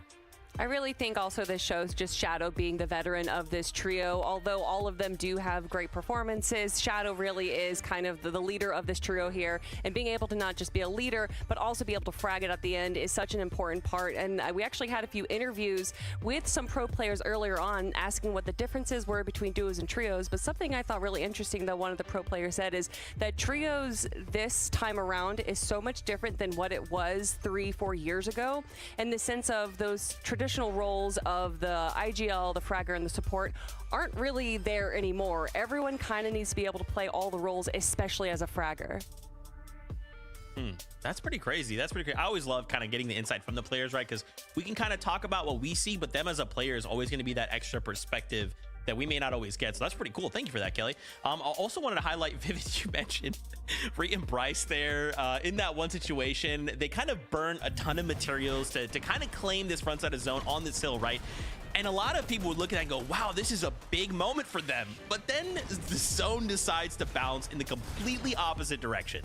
Yeah, I mean, a quick look at their materials right there while they're on high ground. You can see that something was clearly invested into that position right there, and it just instantly ended up getting contested. Maybe the trio saw that they were only a duo up there, but shout out to them, right? You are a duo at the end of the day. Might as well try to claim one of the best positions in the game and kind of just work with it. Unfortunately, though, the Oni Mask making those rotations way easy for some of those trios to get to the other side.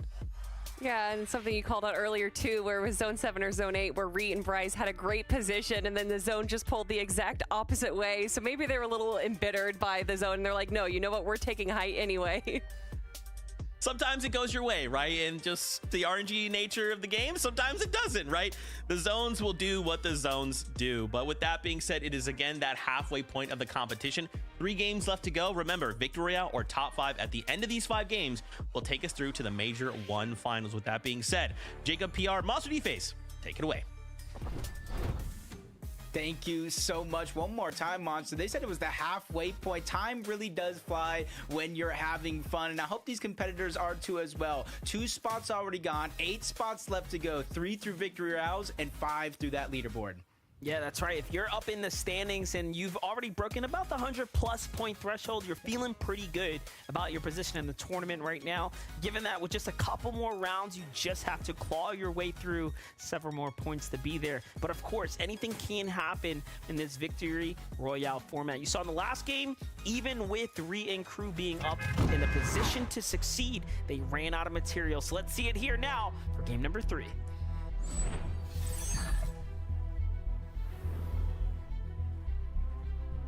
This is a big opportunity, the halfway point. And this is something like Kelly said, hey, maybe game number 3 for Clix, Batman, Booga, and Yamzo. If you're Vivid, you want to enact a little bit of a curse, maybe game number 4. But you can already see on the minimap, Couple fights already breaking down. You can see over towards Shattered Span. A lot of our contested drop spots with 2 spots opening up. That's doing a lot of mental games to the lobby. Do you switch up now? Do you switch up later? And this is one right now, no matter how many times they fought it out today, this is their 3rd bout that's about to break down off spawn. Yeah, here at the floodgate right now, Visuals and Munition Braids, the first to touch down with the high ground here. And we already know they've been battling this one out back and forth. Think about it, for every team, for every game that passes, essentially, a new drop spot does open up. A team either becomes free to move in or possibly uncontested there onwards. This game, no different. Right now, my thought process is going back on over to the Magic Mosses, the Lost Lake right here with Clix, Batman, Booga, Niamzo. These are the teams that are likely most affected, with other teams moving into the vicinity now. Yeah, and you gotta think about their performance evaluation history. 4 games, right? Recently, they've been winning 2 of those 4 games. So with these next couple games coming up, you gotta be looking at them to kind of figure out what has been going wrong throughout those first 2 games, fix it, and advance to the Major 1 Finals, because you really don't want to wait till the last moment. No matter how good you are, anything can happen in the FNCS. That is right, but they're well on their way right now as far as pace is concerned. Let's take a look at Drecept, Beast, and Champo right now from, of course, their draw spot of the Demon's Dojo, mixing it on up. It's not looking too good right now as Nick is dropped here from this trio. Lix is trying to fight to his best abilities right now. Not looking good for Eddie either. He gets collapsed on first here. The finishes come in, but they're fighting back. Wait a second, Typhoon Blade. He's got something to say as he finds 2 and a 3rd, and all of a sudden now, things start to even out here to 1v1. What? Peanut butter and jelly, spaghetti and meatballs, Eddie and the Typhoon Blade, all things that just go together, because he's seemingly finding a lot of success when he's in these close range battles, able to get the Siphon, HP back up, using the minis, and now ends up in a 1v1 where he knows his teammate is weak. He knows his teammate is scared because he has the Typhoon Blade and Champo doesn't. He gets into the box and gets the elimination. I can't believe he just did that. That's a 3-piece pickup, essentially, full-on clutching here. And you know what? You got to give respect to Lix as well. He hits the shot that matters, too, to find his trade in those moments. And I had them counted out. I'm not even going to lie. I thought it was over, but things change just that quickly. Jumping on with Death, Encrypted, and Sales here. They have moved out of the Kappa Kappa factory here, now going north as the zone's kind of playing this outskirts. So this is part of the rotate here to Cap Metal. Oh, nice little find there. He's going to have options for the Oni mask now. Yeah, I was kind of hoping, because you saw Sales. He doesn't have any rotation. Don't really know about Encrypted and Death. Got to have, imagine at least one of them, but with another team moving in. Oh, Eddie thought he was going to be a safe reboot. You can see it's already been charged. His teammates end up back, having to watch him try to clutch up. And with this full trio here, it's not like they're going to be able to disengage on out easily. Magic Moss is coming in such a hot spot. Eddie misses the shot that matters most right there. And now he tries to escape, but he gets caught, trapped in the cone by Tony, and then fully finished there. It's sad to see Magic Moss has become such a hot zone for all these trios, and even the other teams rotating in now. Yamzo, Clix, Batman, Booga want their fair share of the action. They find Zeus there with the ambush. Yeah, I feel like the situation they were in last game, low on Surge, having to fight box to box, where they're being a little bit more proactive in this game. Probably helping by the zone as we tune down in Bert, Bryce, and Reet. It's kind of standard game plan. They thought they were going to be contested, but now that they are uncontested, they get that whole mountaintop where you see 2 players already positioned, and then Vert's going to be able to further move out and try to get what loot is left on over. Kind of trusting in his team. We talked about different roles, but his team's roles right now in this stage of the game is to simply get as much Surge as possible. And look at this. Although Clix, Yamzo, and Batman Booga may feel like they have themselves a clean 3v3 here, little do they know, Andrew, Jing, and that trio is just listening nearby. Seems like they're going to decide to rotate out, taking what little bit of damage that they found there as a W. Clix even greeting a couple heal ticks there, wasting no time. And now off they go. A lot of material invested for a quick little skirmish that went down there. And you would have thought they would have got the knock onto Zeus, but seems like he managed to find his way out. Yeah, interesting to see where they're going to get their metal from. Where they land, there's not a ton of metal in that location. They typically kind of loot for it elsewhere or just find those eliminations early on. But from one fight that disengaged to one that's underway, Walker's trying to break into the box. He knows he has the pressure there. He knows his teammates are there as well. They find one elimination, quickly clean that one up, grab all the loot that they can before they reset this position. They might not necessarily disengage right away, but they want to make sure that they have eyes and awareness on all their enemies. That's what experienced teams do very well here. Fighting together, targeting and focusing the right teams at the right times. Walker's 20 and Larson definitely have, I would say, the experience advantage over the trio that they're going head-to-head with at the Bird here. And teams rotating in from behind as well. Walker's very much aware, it seems, that there might be trouble behind them.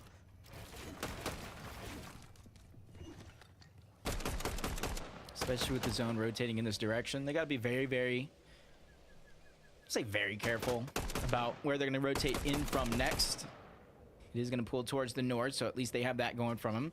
Visual Braids, I did see in the feed that they did get that elimination onto Collazo. Only one so far, so they know that duo is still underneath them in Foxy Floodgate, trying to plan how they're going to get the reboot. And Foxy Floodgate isn't the most friendly place to get a reboot, because you see how that full trio is outlined from the dam to the mountains next to it. That's an easy beam on anybody getting rebooted down at the Floodgate.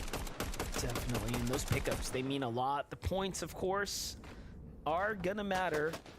Let's jump in though with Kaz Exoff. Let's see what's it looking like with this trio here as they have another team right on top of them. Leading to some degree with eliminations this game already. 4 elims. How did that go about? They came into this battle with 3. End up finding one on the outskirts there. The full-on drop onto Sykes. He had no idea he was swinging around the side there. Meanwhile, Aiden Hound moving quickly out of the Demon's Dojo, not looking to play outside the map right now, opting for a more central position here. Oh, look at this. They're going to be turning in the Water Sprite there for the boon. Yeah, at least get the recharge. Because it also replenishes those uses if you used it early on, whether you're just trying to get as much damage as you can for Surge, or just simply trying to rotate and becoming the target of that. And with this zone pulling in this direction, it does look like a lot of the teams are believing it's going to go towards the west, up towards the north side of the map. You see Magic Mosses, you see Flooded Frogs just on the outskirts, and that's where they're putting a lot of their attention in this early game. So far, Higher Hound and Aiden have played very well, have seeded themselves up towards the top 3. Jumping in with Braids, Visuals, and a Minish here. It's a team that is very well versed with one another here, duoed together for a long time, now looking to pair up as a full-on trio. We should be able to see them beat this team here. They have the advantage and definitely the aggression here. Take a look at that. Comes right in onto Pyam, and it seems like these are some of their old builds as well, so mistakes were made. The trio rotating through their builds. Trying to look at me. I do believe that Solo was able to get on out. But it's not over just yet, because if he has any opportunity here, he has to go back down towards the south. So what that Solo player here behind the tree is banking on right now, he's hoping for the farthest north pool in the history of the game. So that way everybody has to rotate towards the north, give them an opportunity to go into the storm while it's not doing too much damage. But he has to survive this first. Uh-oh. He wants to farm this tree. Oh, the shotgun shot comes out. I was wondering if he was going to wait a second there, but no. Tries to take the opportunity into his own hands, and unfortunately couldn't even get the exchange there. And it cost a Minish, Braids, and Visuals a lot of damage, but it's worth it as they get the points there. They dropped him down to just 11 HP. Just a couple more seconds in his solo fight, man. That would have been his, but his teammates there. 20 Walker's Larson from the eastern side of the map. Gotta hope these guys have a lot of HP on them, or at least a fishing rod to try to replenish a lot of the HP that they're losing, staggering themselves back into the zone. And this is a sacrifice we see all too often. You know, take the damage that the Storm is going to do, try to get as much surge, and then rotate in front of that team, knowing you can consistently try to look back and get that damage. We've seen Tarum crazy now and Rekko right now. In a bad situation before, but I don't think they've ever been this bad coming this late into the game. It's from the hands of Larson, Walkers, and 20. Again, this is very much a finalist quality trio who's been into many, many finals in the past. Curve, Shadow, and Tyler also meeting that caliber, that expectation. They're sitting at the Magic Mollusks. Remember, this is the Flooded Frogs team, right? So we expect them to come in fully loaded every single time, and that's exactly what their build is looking like. Yeah, I expect them to have that void boon where you get a knock. Kind of like that shakedown bid was talking about where it marks nearby enemies. Even if they're not on the trio that you knock, which makes it such a good asset to have. As Sync's one of the ones that goes down. Jing's just running around. He's trying to save the day. You saw him grab the body, trying to bring it back. Even Andro was there, but we definitely know how that one ended. Looking back at some of Larson's history, it wasn't until just a couple days ago he was still looking for a trio for the FNCS. So in the final moments, things seem to come together with folks that he knows. Happy to see them find a success right now.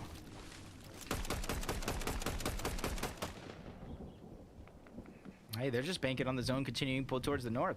I don't necessarily disagree with this plan. It all really depends on how much surge you've been able to accumulate up until this stage in the game, because you don't want to have to leave your spot to try to hunt for surge elsewhere when you've already set up.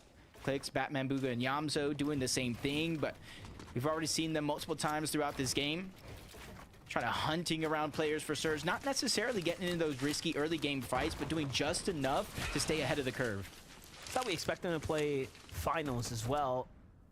A couple games away from seeing them be sent there, should they stay consistent enough. Ooh, look at this, the arena starting to pop, and this is just above Hound and Eden. We've seen a lot of aggression out of this team. Yeah, I was gonna say, I wouldn't doubt for them to go straight for it. Oh, Yamzo and team though, find tags all on this trio the moment they void Oni mask out.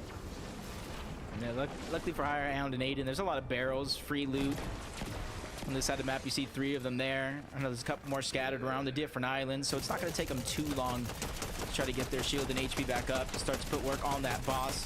Get that Wanderer's medallion. You can already see they already got the Demon's Dojo. Oni mask.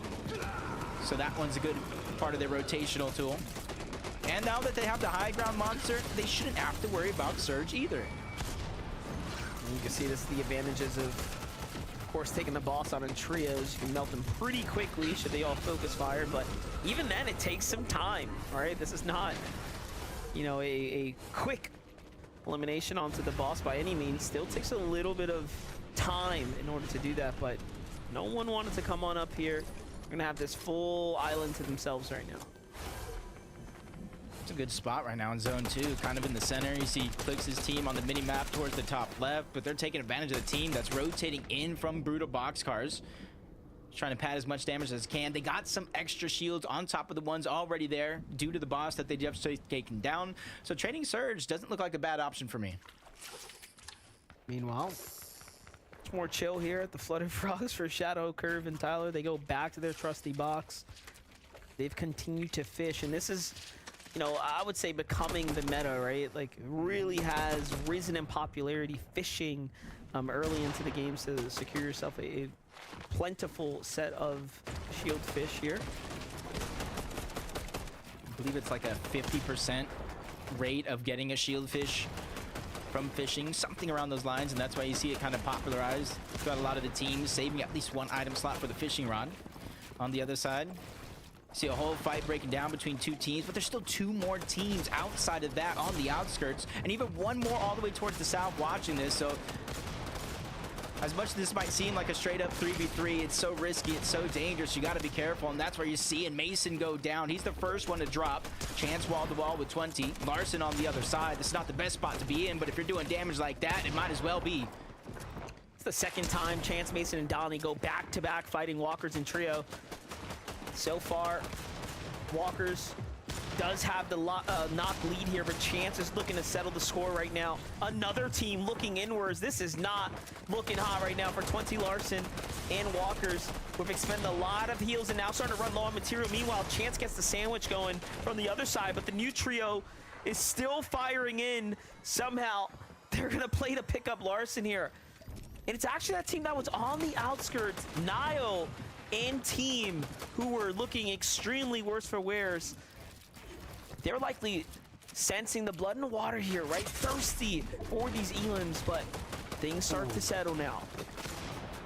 That's why you just can't get caught off guard, especially with a tough rotation to go on top of this. So surviving this isn't going to be enough. 20 Walkers and Larson saving grace as they find themselves 536 above the damage threshold. They just need to simply focus on their rotation in, which sounds easier said than done because there's at least 3, 4, 5 teams next to you trying to make that same play.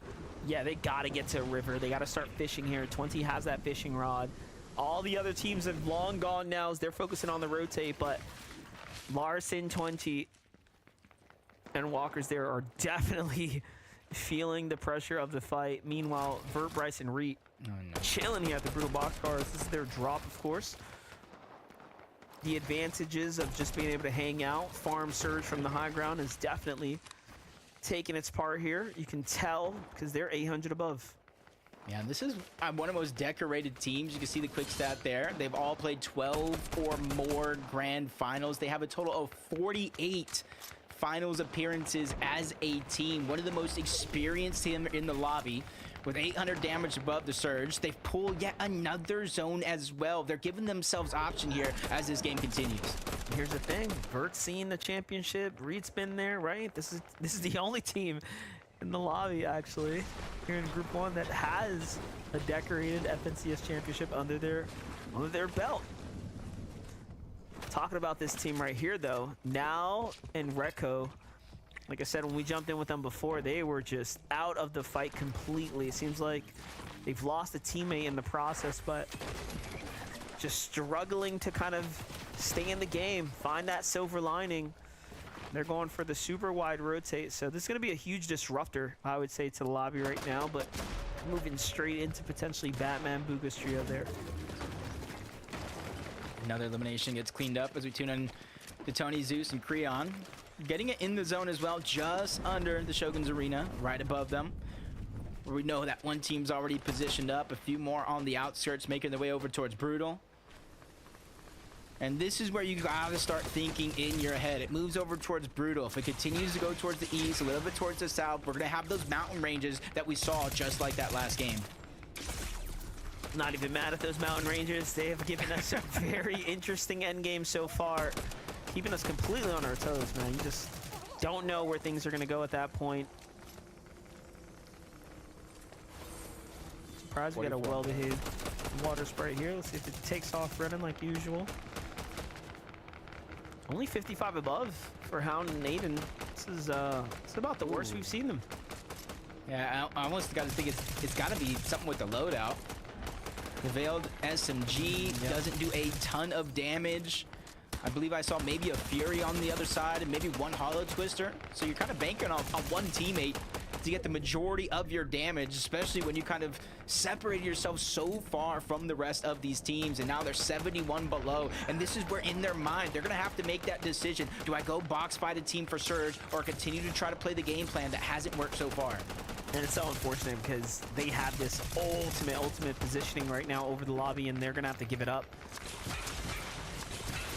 Yep, look at this. Entire team punished. Surge is now completely active. They're going to have to full splash up, and still no big opportunities have presented themselves just yet here. They're trying to weather the storm right now, quite literally here. Choosing to out-heal as much of the damage as possible. Holding on to their position above. Oh, finally, it does look like they're going to try to make their way down, and they have to orb their way down there because you saw what happens otherwise. They run right into another team, but Hound's going down. Aiden's going to follow. High R's just left by himself, and there's no heals, but at least his teammates did their job. They're 4 damage above the threshold. Yeah, that's not going to be enough. This just means that another team picks up the pressure here. They find a tag, and look at that. Sets them right back into the same situation he was in before. Now, granted, he's got some extra heals left over here, so he will be able to play for something here. It's a glimmer of hope stays alive, but it's going to be only a matter of time here. hey, you know what? He might actually ride his way to placements. Oh. He could. The only thing that looking like it's going to be a long game if that's his plan, because placement points haven't really even begun to set in just yet, but at least he's trying to give himself an opportunity. You see him moving back on over the island, trying to get as much of the loot that was left behind, and especially since every single team is stuck down below him, and because of the wind tunnels that they don't want to take those towards the high ground, it's going to be Mask and Typhoon Blades as a way of rotation for everybody. There it is. Movement starts to come out. Zone's popping its way back towards the Magic Mosses. And if you're on the backside, you are late to the party at this point, so Oni Mask can be the best way to, of course, get across here. Steph, Cayenne, and Verge are on the way right now. Right behind the trio they go. Ooh, you can saw they right? also. Yep.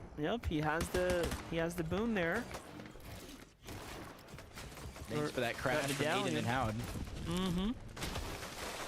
I almost would like to have seen them utilize that just a little bit more, but hey, one team trash is another team's treasure. They can definitely use that, especially if they get separated in a solo clutch situation. As Yamzo, Batman, Booga, and Clicks continue to try to make their way into the front side of the zone. They usually want to be one of the first teams there, claim space, and be able to do just this. Look back and try to cause chaos to anybody's game. They found themselves in this spot multiple times. This is the best we've seen them, though. The most amount of material we've seen them this late into the game. Not even depending on a refresher. Meanwhile, Higher waiting to the very literal last minute here before he leaves off the high ground positioning. Even waiting for the late Oni Mask rotate. Meanwhile, Clixiamzo, Batman, Booga trying to find their way into a layer. Braids was going to be the team of choice there, but he ended up spotting them out here. And this is what kind of Vivid was alluding to in the pre-show. Because of trios, you can really pack a punch, break through, whether it's brick or metal in a matter of seconds, and try to get that piece, especially on a team that might not necessarily see it coming. But another pull for a lot of these guys, and you can see quickly being acted. Zeus trying to connect on the other side. Tony, Creon, they're the ones that have the high ground. The connection is going to be secured, so shooting them down is going to be a tough challenge. This is going to be insane game either way for Creon, Zeus, and Tony, who have 8 eliminations, climbing their way out of the pits of the standings here, really showing you that a big game can put you up in conversation for a finals run. 600 plus damage above the threshold here, nothing for them to worry about. All metal has been put to the use here. The question will be, was it too early? We'll just have to find out here. Every point this game, you see on the bottom right, Higher as a solo. Every point this game will be thanks to him. He's gotten some placement points so far. You look at his materials, it's looking pretty healthy, especially considering that he is a solo. Extra mass. The only big worry for him is that HP, but if he can find a way to sneak an elimination, Higher might be the MVP of this game if he can come out with a good placement. He's actually insane for playing this second height right now, given that there's a full situated trio right up above. Oh my. Oh yeah. He is just holding on right now. Meanwhile, Creon, Tony still looking their way back and forth here. Zones continuing to push through Magic Mosses on out. This is going into brand new territory, so for every team, they're gonna have to start to get to building here shortly. Meanwhile, Encrypted peeks up to the high ground, and he might have just delivered Tony and Cruz some mats there. We'll find it out. Clicks, Batman, Booga, Yamzo find their way into Pilot's trio. Down goes Pilot. He didn't stand a chance against the Shock and the Clicks there. And this is what they do. They just completely avalanche their way through teams one after the next, until they find themselves in that tough situation. Batman Booga looking towards the backside of the zone. Higher, the solo, still figuring out a way to slip his way through, but it's this dangerous and risky situation. Luckily for him, Sales and Death on the other side. They cause a distraction that cost them everything. They go down and they get separated, leaving Death as a solo. Pulling the rug right from under the feet of each of these trios, as now they're looking to high ground. Clicks, Batman, Booga, and of course Yamzo are likely to be looking to set themselves up for a win 3 games in, and they haven't gone for height just yet. If this team across from them stops giving them their attention, they might be able to make a play here, but no. Clips Yamzo, drop down a layer, find a side angle on the team. They're just pushing their way through Curve and Tyler there. It's a successful push, but doesn't turn into elimination just yet. This is like poetry in motion. They dropped down because high ground was focusing him. They still figured out a way to make it work, getting the elimination, one going down, but it's not going to scare them just yet. They have to figure out how they're going to win this, but Clicks, he's now stuck as a duo along with Yamzo. Batman Booga is down, out. Mats are quickly running out as well. They need a miracle here in order to stay alive. They don't have any mats though. Clicks just has to continue to fight back. I'm not even sure if this is worth the pickup right now, but they're going to go for it. 3 alive. All back in the game right now. They decide, you know what?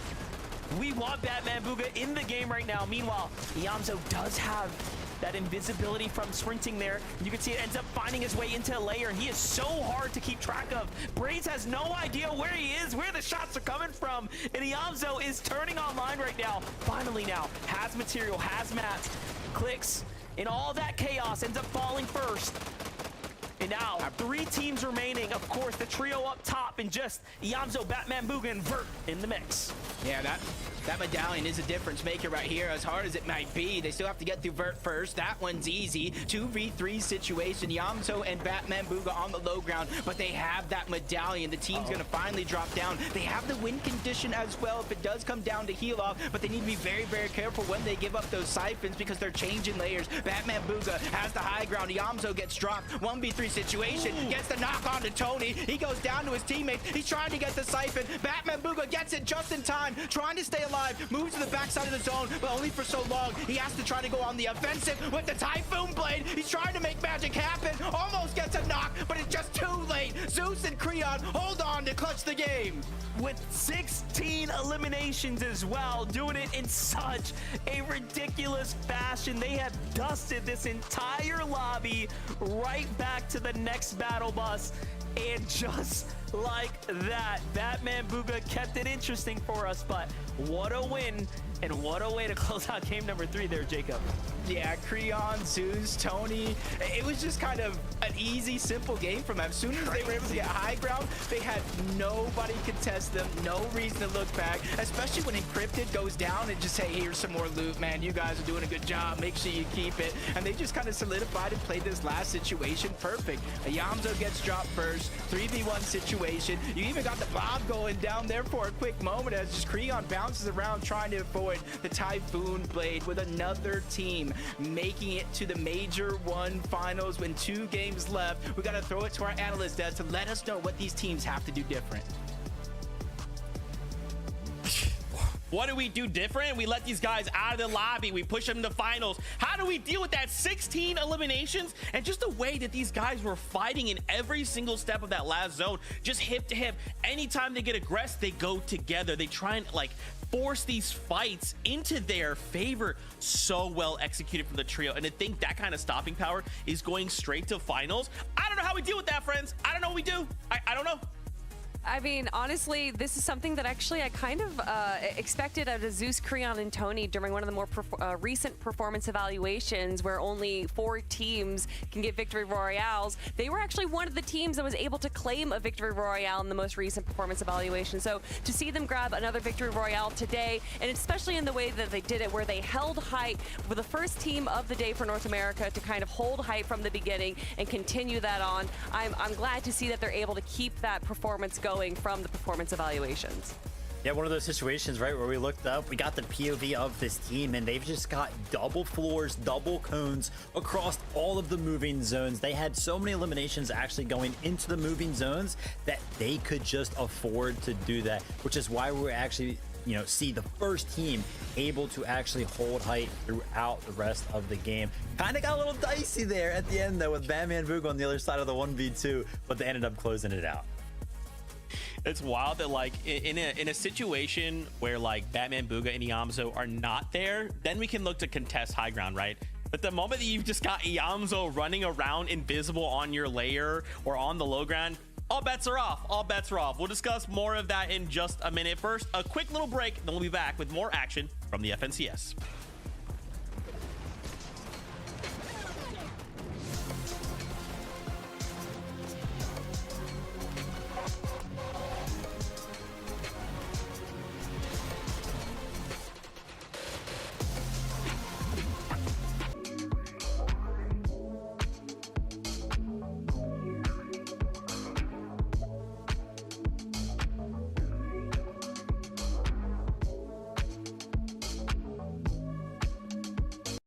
families eat a lot.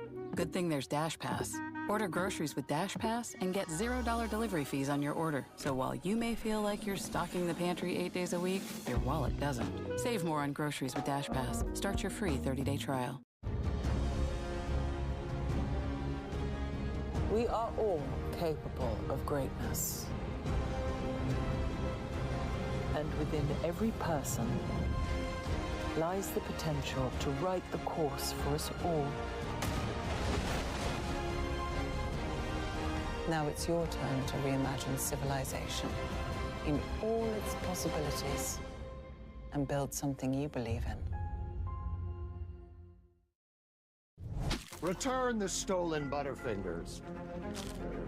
Or walk the plank. Ooh.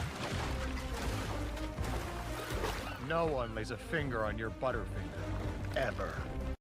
Meet the first of its kind. The Ninja Crispy Portable Cooking System.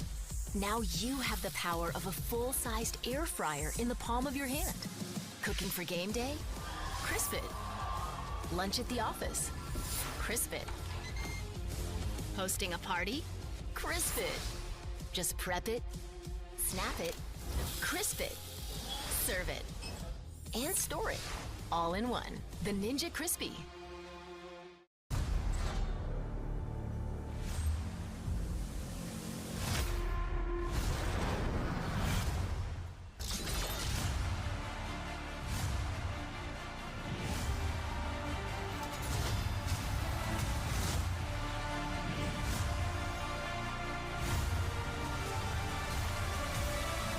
Want me? Come and get me!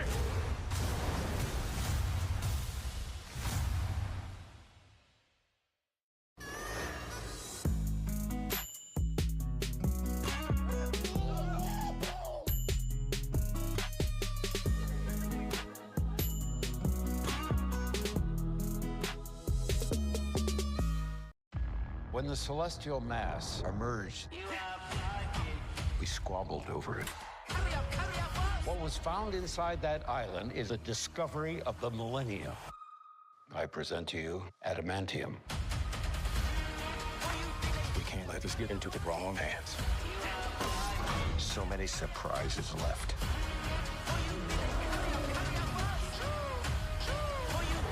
Captain America: Brave New World. Rated PG-13. Get tickets now. That, but let's break down what else we saw in that last game. I want to highlight once again, going back to Iamzo there. This guy just looks like a different beast. When you give him that medallion, being able to just have that infinite sprint, he's literally changing layers moment to moment while invisible. Like, you just don't have time to react. You're like, everything's fine, I'm in a safe zone, and then suddenly Iamzo's just there shooting you in the back of the head with like 150 damage, and you're like, bro, what am I supposed to do, Iamzo? Stop!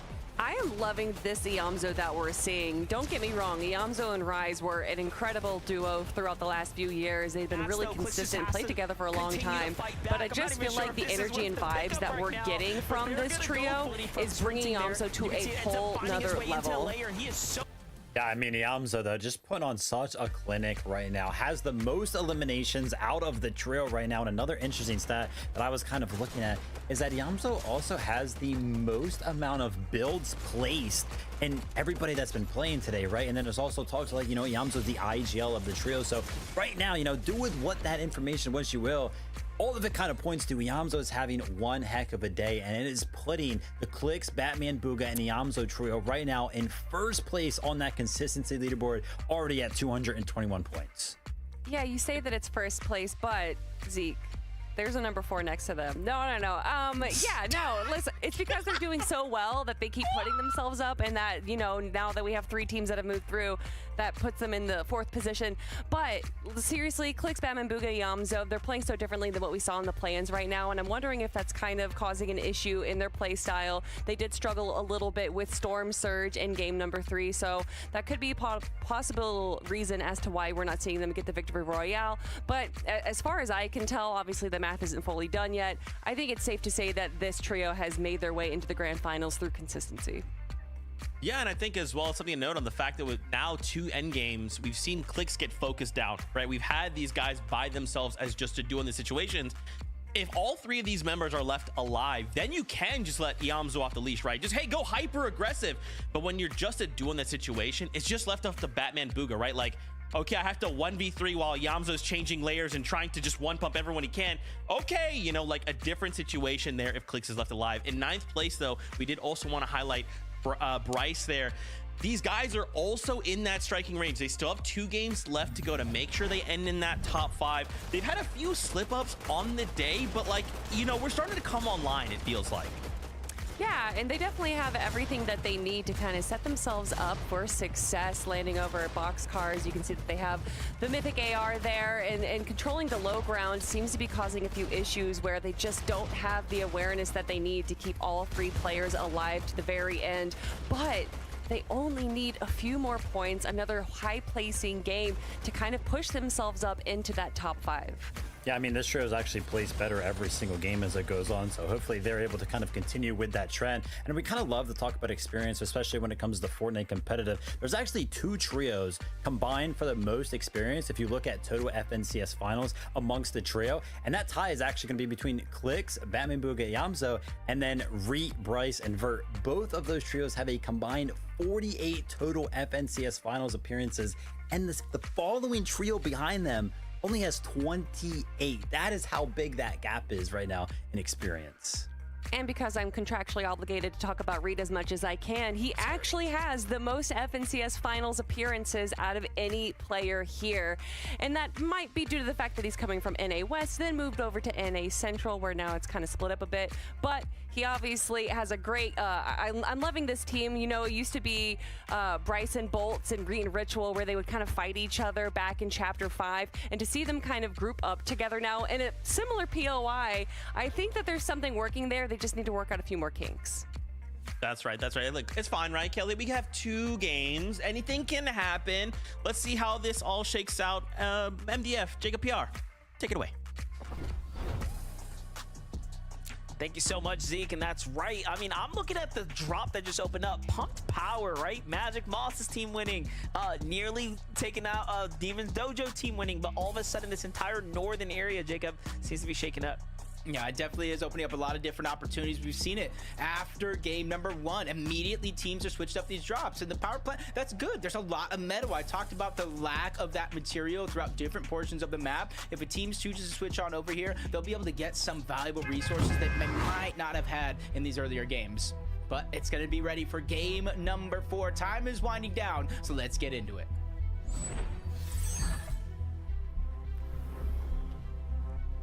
Couldn't agree more, Jacob. Game number 4 is underway. Group 1 has given us a very, very eventful evening, but mostly because Clix and company still remain in the fight. Reets and Trio are still in the fight here, and other teams that we expect to do well are in the conversation as well. And you know what? The standings are starting to get down to the wire now as we're looking at the performing teams and the points there.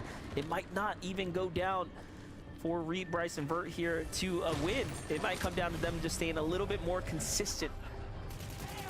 Yeah, you can see that the trio that they're going up against here over Touch Demon's Dojo. Game number 1, they landed on the outskirts of the mountain. As each game passes, they realize their position on the leaderboard. They're getting more and more risky, and that's sometimes something that you have to do. Try to take a risk, and hopefully it pays off later in the game, because this is a good amount of loot, and they're together as a team, unlike some of the games before. This almost feels desperate from Beast Champ and Intercept here, as they've only got 12 points. This puts them down at the bottom half of the standing here overall for team performances.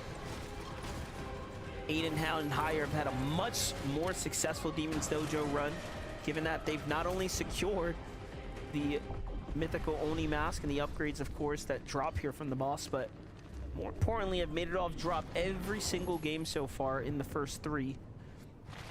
Now, with slim chances left, teams like Beast and Champo may just have to pull a Victory Royale out or be sent back to the next stage. Yeah, outside of a Victory Royale, it almost seems like a couple of top 3s, top 2s with multiple eliminations, which is definitely possible. We just seen, what, 16 eliminations in that last game. Oh, yeah. It's just something that you don't want to just have to bank on, especially with game 4 being right now, and then game 5, the last game of the day, coming up next. Clipsianzo, Batman Booga taking it into their own hands to rotate north last game out of the Lost Lake, and it seems like we might be seeing the same type of strategy come into place here as the team starts to spread out a bit right now. Kind of standard. They got a lot of the elemental chests around them. A lot of the teams around them as well, probably looting up, so there's no real rush for them to try to get that surge, because they know depending on where the zone goes or where it pulls very, very early on, that really dictates their path and where they're going to rotate to try to get as much damage so they don't have to fight for it later. It does look like a lot of trios do tend to stay at their drops nowadays, as opposed to quick rotating. That's just the nature of trios, I guess, though. Bigger teams, more to loot.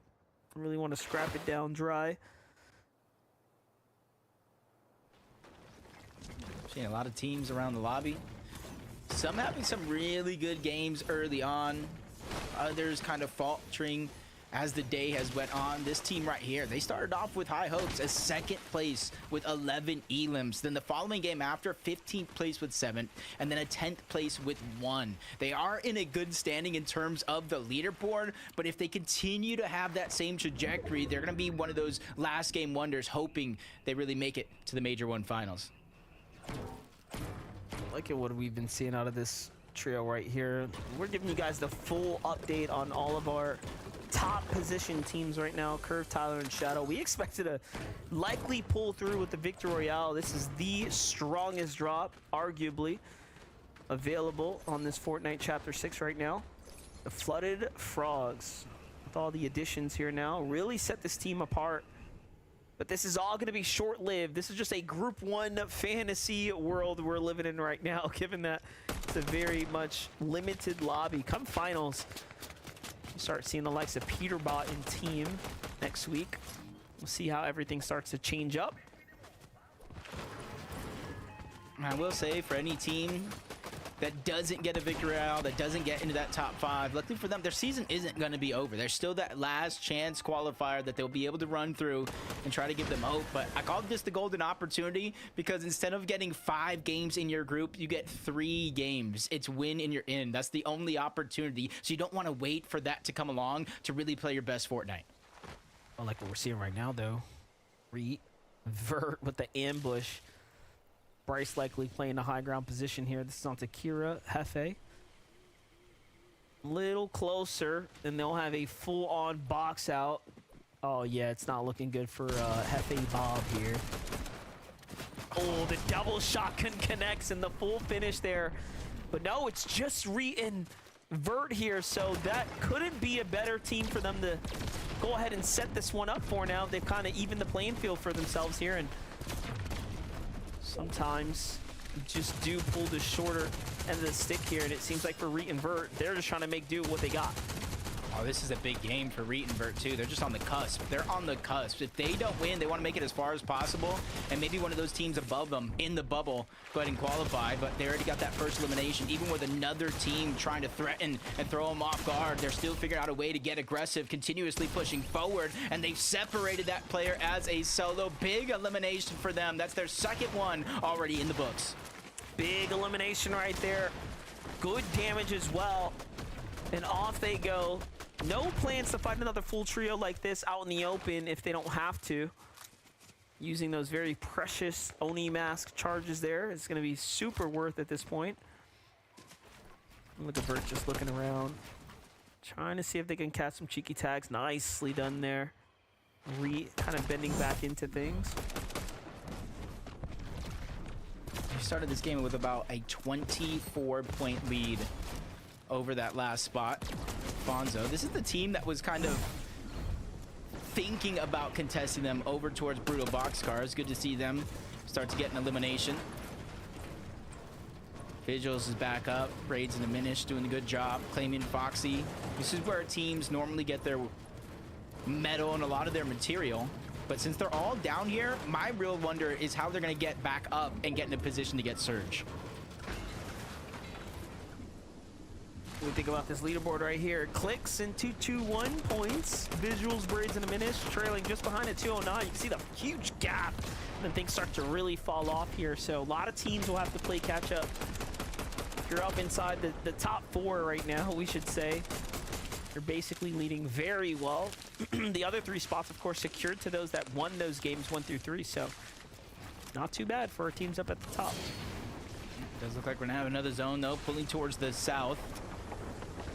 So for them, some of those teams that usually get their surge in this fashion, fighting on the northern side of the zone overall, you want to be able to get that surge fighting as much as possible and as quick as possible, because if the zone continues to pull south even from here, that's where you're going to have a hard time finding your position in towards the zone, because so many other teams will already have beat you on that pathing.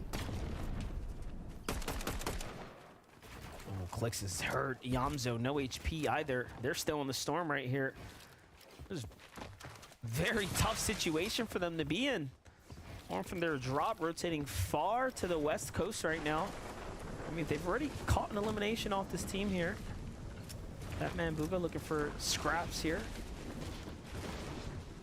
Can he find his players out in the open, though? Seems like they've lost track of them, and they're just going to give it up. Jacob, that's looking a little worse for wear right now for team favorite. Yeah, almost shades and flashbacks of the couple earlier games we have where they were actually down on surge, having to fight for it time and time again later on in the same game. And that's why I see them kind of chasing these teams outside of the zone. They're moving towards their west, so hopefully with all these teams that landed there already moving in towards the center of that zone, they're hoping after they get the surge, maybe they can get a spot in towards zone. But everybody else kind of doing something similar.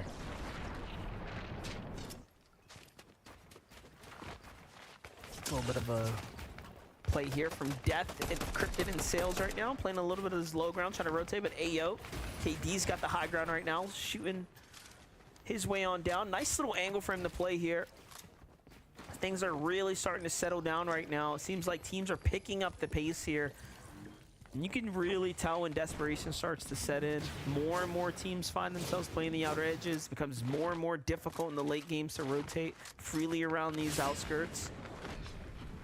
But with a win condition format, anything can happen. That's probably what keeps most of the teams grounded at this point. Over towards Mass. One of the team that won today won from Mass Meadows, but it was a triple contested drop. So instead of a spot just opening up, just some of the pressure alleviated for some of the teams that are still there. Some of which might be in this fight, but you see a couple more on the outskirts, some on the western part of that mountain, some on the south part of Mass Meadows, while everything's breaking down here, just trading back and forth, just trying to give themselves an upper hand in this fight, which nobody's feeling confident enough to go just yet. They realize with only 2 games left, there's a lot of risk, and is it worth this reward?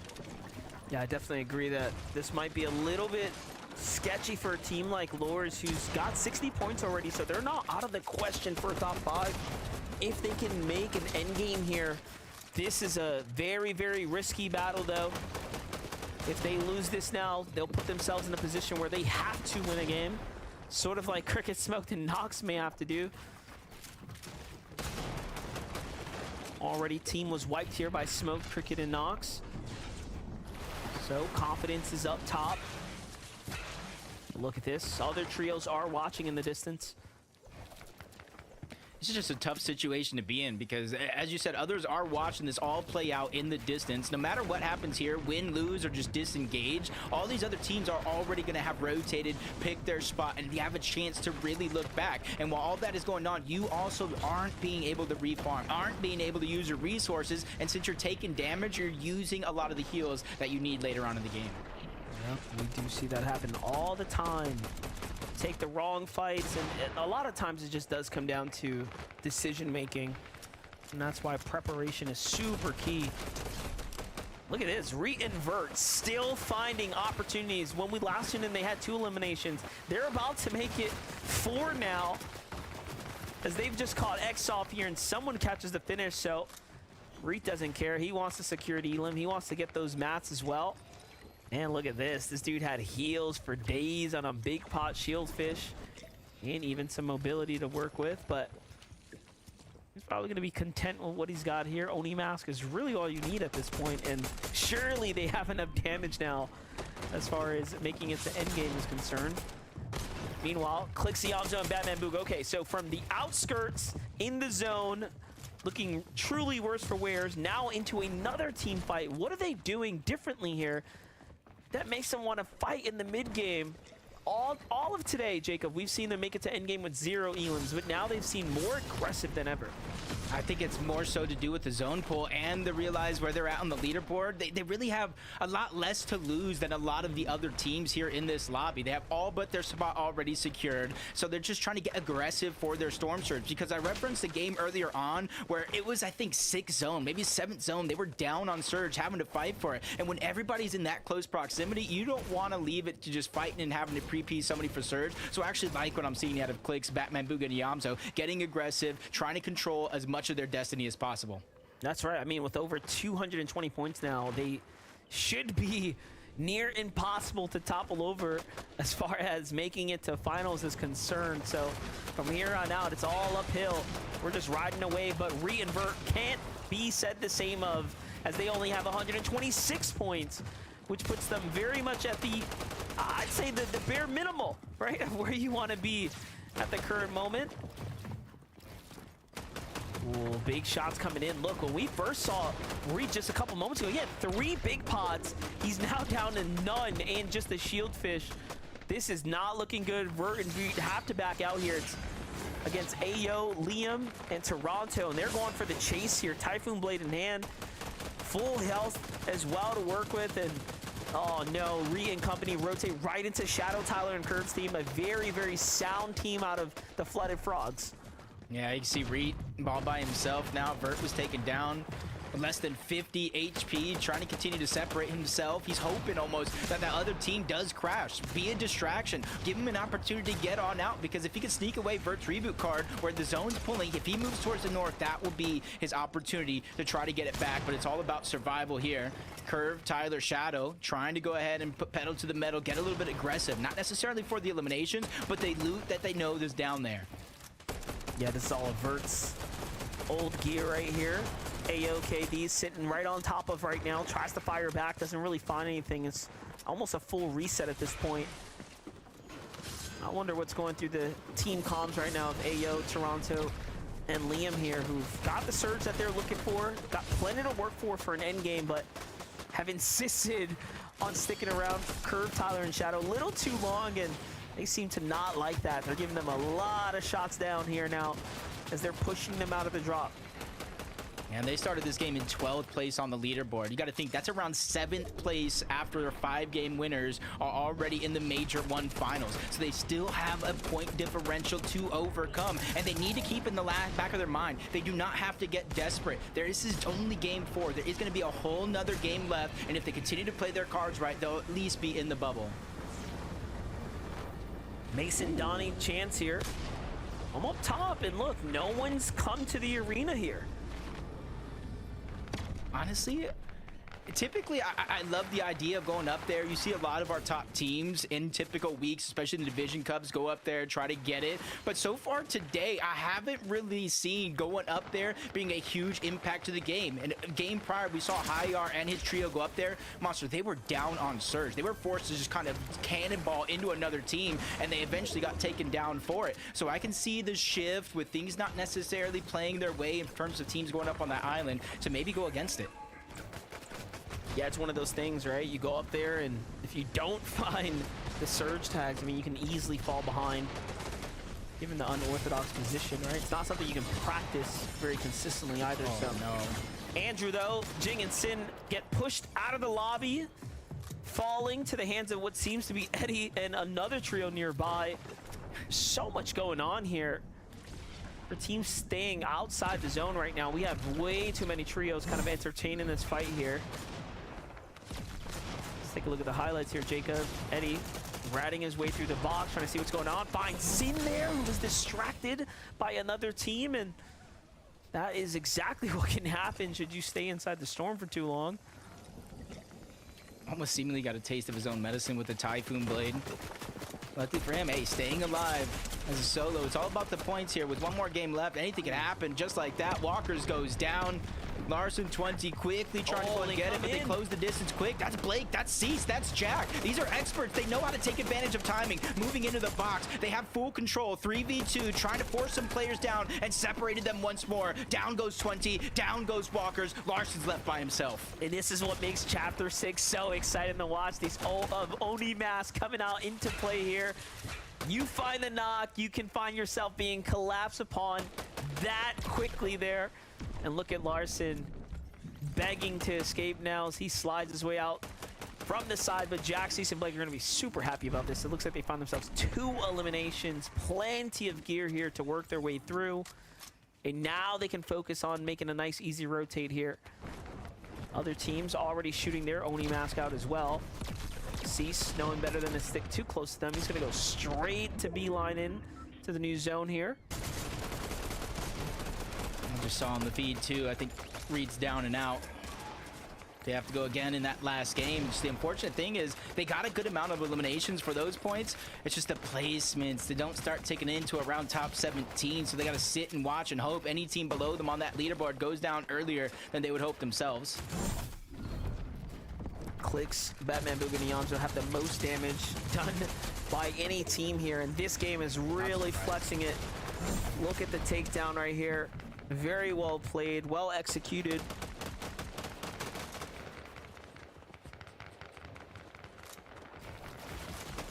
$803. Good position in towards the center of the zone, opening up towards the north.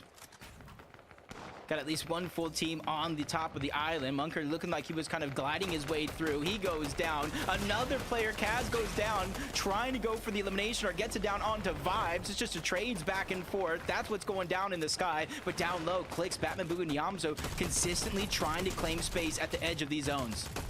It's looking good right now. Just see what happens when Clicks, Batman Booga, and Yamzo start to loosen up after they've kind of realized that they've done everything they needed to do as far as this format's concerned. And now they're just bringing it to the rest of the lobby here. Almost looking to be a runaway train here now. Clicks, Batman Booga, and Yamzo might just be setting themselves up to win this game. That refresh there wouldn't surprise me now if they just put all their focus into high ground. Take a look from what's going on here for Curve, Tyler, and Shadow, though. They end up catching out Reed there. He held on for a long time, but not enough to get placement points there. And you saw the stat before. The qualification mark for EU was 173. That means Reed and company will need a 60, 70-ish point game. And that's if the points are even reflective. Similarly here for the NA region. So that's a huge ask for Reed, Vert, and Ritual there. Bryce, we'll see what happens. Yeah, we're talking about it throughout the day so far and leaving it to the last and final game. Obviously, that's not the plan. That's just the situation that they're in.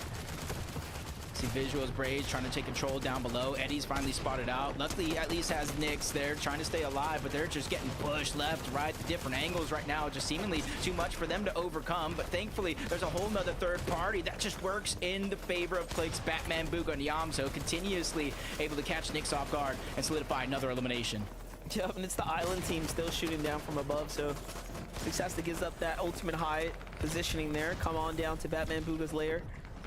And look at this, this puts them up at 7 eliminations. They're looking to drop a huge bomb this game right now. They're still working through. Into the edge of zone they go. Here comes the reset. Start setting themselves up. Void Oni mask him out. Still sticking to the outskirts, sticking to the congested areas. Not looking to get themselves isolated out. Meanwhile, fishing happening here for Hound and Naden. I love what we've seen from this trio here. They've played really good Fortnite so far. This is really thinking outside of the box. Just throwing it far down as possible. At Floppers, better than nothing. But Yamzo and Clicks, they lost Batman Booga. Stuck as a duo. They already have 8 eliminations. Remember, their spot is all but secured. But you really want to prove that you're one of the top teams. Get that victory royale, which in turn would probably give another team down below them a secured spot. But only time will tell if they can make magic happen here as a duo. Well, if there's a team that can do it, it's definitely this one right here. Especially if they get to pick up some of the scraps here. So more material for Yamzo and Clicks. This is what happened though. Amplified ends up bouncing his way into the box with the blades. This trio ends up getting some exchanges there. Meanwhile, Visuals, Braids, and Diminish on the move right now. First to get to the new zone here. Set up pretty comfortably, but a gray Sentinel shotgun. It's gonna be hard to work with, but Visual's gonna go for high ground. Up he goes. Metal's coming out. Another team ends up landing up above, and they're just full on looking to fight for this one. Diminish is up top as well, so Visuals, Braids, and Diminish are the first to secure high ground here, coming into zone 9 here shortly. Yeah, that was Cease, Blake, and Jack that were looking like toying with the idea of contesting them for that high ground, but good for them. They at least got the front side of the zone. Everybody else is going to have to make their way there. Even that Solo on the outskirts by himself, just trying to survive, get as many points as possible, because at this stage in the game, the placement points are going to start rolling in. That's what I expect of Tyler, Curve, and Shadow, though. Very experienced trio. Teams that have played for years on end here and have just continued to show up finals after finals. Look at this rotate right here, taking full advantage of the Void Oni mask to get right in front here. And they're only just starting to use them now, so things have gone relatively well for them. Same can't be the set for Sales, who's out of this trio right now. Encrypted shots from the top as well. And this is where the pressure really starts to set in here. End game of Fortnite, it's what we all look forward to. This is what keeps us in the games, what keeps us hooked here, but it is also the most difficult to navigate, especially in a trio setting here. That's tough. That is so tough. High ground, they're trying to orb to the front side of zone, but high ground picked them as their focus. It's not going to be easy. Clicks Yamzo, they use that as a distraction. They make their way to the front side of the zone. No real hard match for them to utilize. So the dangers around every team nearby is definitely going to be real. Look at this. You got Blake, Cease, Jack as well. Pinching right behind Clicks and Yamzo, though they have to be careful. Shots are coming in. It's from that trio just there, and they find Clicks Yamzo. Forced to ditch his teammate here. Typhoon Blade taking him straight across now. Meanwhile, Visual, Braids, and Diminish, no contestation for the team up top. Couple of teams looking to finally chop them down now, but does seem like they've secured themselves just enough time to go ahead and keep the pressure up here from up above. Meanwhile, Yamzo just racking up points here on the low ground. Down goes Curve, and it's just all flex from this point on. Up he goes here. This is big, bro. Yamzo is just looking a little bit different on this trio. The IGL, the main star, he's everything that the team could hope for and more, picking up big points. But Tyler, Shadow, they're moving on the other side. Zone after zone, they find themselves on the back line. That elimination is big because now you get the siphon, you get the HP that you're losing, but Tyler finally goes down. It was Shadow who was getting all of that benefit, but it's finally run out, but not now. The second elimination comes through. Siphon, more time in zone. This could be his chance. And his health is still ticking. He must have ate something there for a moment to keep him up in the game. This Siphon just keeping alive there ever so slimly. But hold up. Visual, Braids, Diminished. All focus has to go on this team that might just be setting themselves up for a Game 4 win now. A single elimination. No refreshes found just yet. And this is what we talk about. You start to gas out come the end game if you can't find a refresh. Yep, Visual and Braids, one of those duos of the past that you know you can always count on to have a big moment. Now they add Diminish to the roster, and they're seemingly in the driver's seat for this game. Dev down below gets a knock onto one. Him and Encrypted are doing everything that he can as a solo. Splashes coming out, and they have to choose a different rotation with his own pulling in. They only have a few seconds. They're trying to cut short. Opportunity at a flank and a blessing with the zone cut back. I'm thinking Visuals still has a full loadout. Water Sprite, Chug Splash is everything to work with. Death is going to fall down in the low ground. Diminish actually falls too, tries to jump down for the refresh, and that might just be the throw here. He might have just made the most critical mistake here for his trio now, leaving them as a duo. Mason still full trio there with Donnie on that mid-ground layer. I still see Cease and Blake in this game as well. Jack is knocked here. They've been the disruptors on the low ground. Can they take down Joshy and his entire team now? This is going to be a big, big moment now for Cease to prove that he still has it. What can he do now? Swings around the side here, blocks him out, but no, can't make the edit. They're waiting for him. He goes, it's risky, and down he falls. Josh, he's going to be happy about that one. Look at this. They're pushing 10 plus eliminations now. They might be the only full trio left in this game as well. Scissor, Magma, Joshies making sure to take advantage of the timing being right and cleaning up a few more eliminations. Inside of the top 3 we go. Inside of the top 2, 3v1. It's Donnie by himself on the high ground. They have ample opportunity with dropping him down. 3v1 situation. Donnie gets one. Siphon just in the nick of time. He's staying alive, trying to draw more. Another down. Donnie, can he do it? Yes, he can. Donnie just did it. He made the biggest clutch in history. Donnie sends himself through game 4 to the Major 1 finals with a spectacular clutch for his trio there. And you can tell that it really meant everything. And Siphon was going to be the decision factor there to keep him in the game, keep his health ticking. And then that second knock came through. Oh my gosh, Jacob, it just doesn't get better than that. Take a look at it one more time. Yeah, raise your hand if you thought Donnie was done. And if I look out right now, if we were in person, I better see every single hand raised. In this situation, it's tough. It's tough in a 2v2, but this is the first one right there. Nobody else pushed him, which allowed Donnie to get the siphon. And that shot right there, the one pump, that was the difference maker. He didn't even need to peek out for the third elimination because the Storm did the job for him. Welcome to the Major 1 finals, Donnie, Mason, and Chance. That was one big game with so much to break down. There's only 3 people I trust. Zeke, Kelly, Vivid. Take it away. Donnie? What in the world was that 1v3 clutch? Donnie? Calm down, bro. Oh my gosh, there's no world where that should have gone the way that it did. And Donnie, calm, cool, collected, clutches up in those final few. And just think too, we had 2 games left to go. Okay, this is a situation in which Donnie just goes, hey, do you guys want to go to Major 1 finals? Yeah, sure. Hold on. Let me just 1v3 this trio that is dominating the lobby real quick. Oh yeah, we'll just find our seats on the bus. Why not? I mean, the story for this trio is crazy. Donnie, Mason, Chance literally formed up right before the play-ins. They get the 3rd seed out of Group 1, and so everyone kind of put them on a pedestal. But before that game, they were sitting around 15th place in placements. It didn't look like they were going to make their way through consistency. So to be able to steal height as a solo player and then 1v3 Vivid, I can't believe it.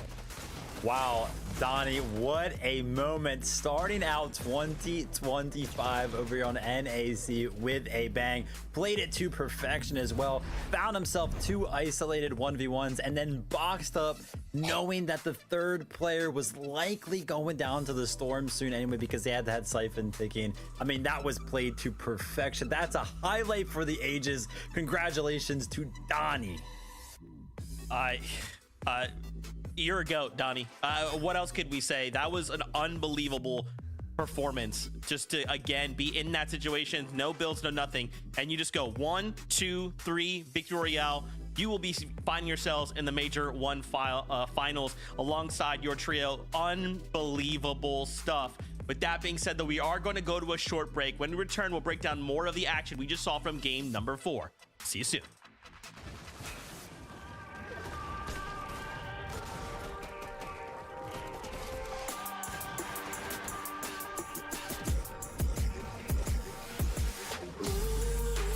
Hydrating wet, shine. Splashing, shine, and stain.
Welcome back, Fortnite fam. I know we just went to a break.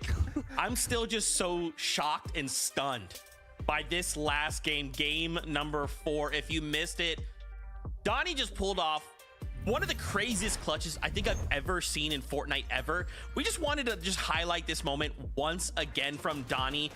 He just took his trio to the FNCS Major Finals with this performance. I mean, this is just crazy, Kelly.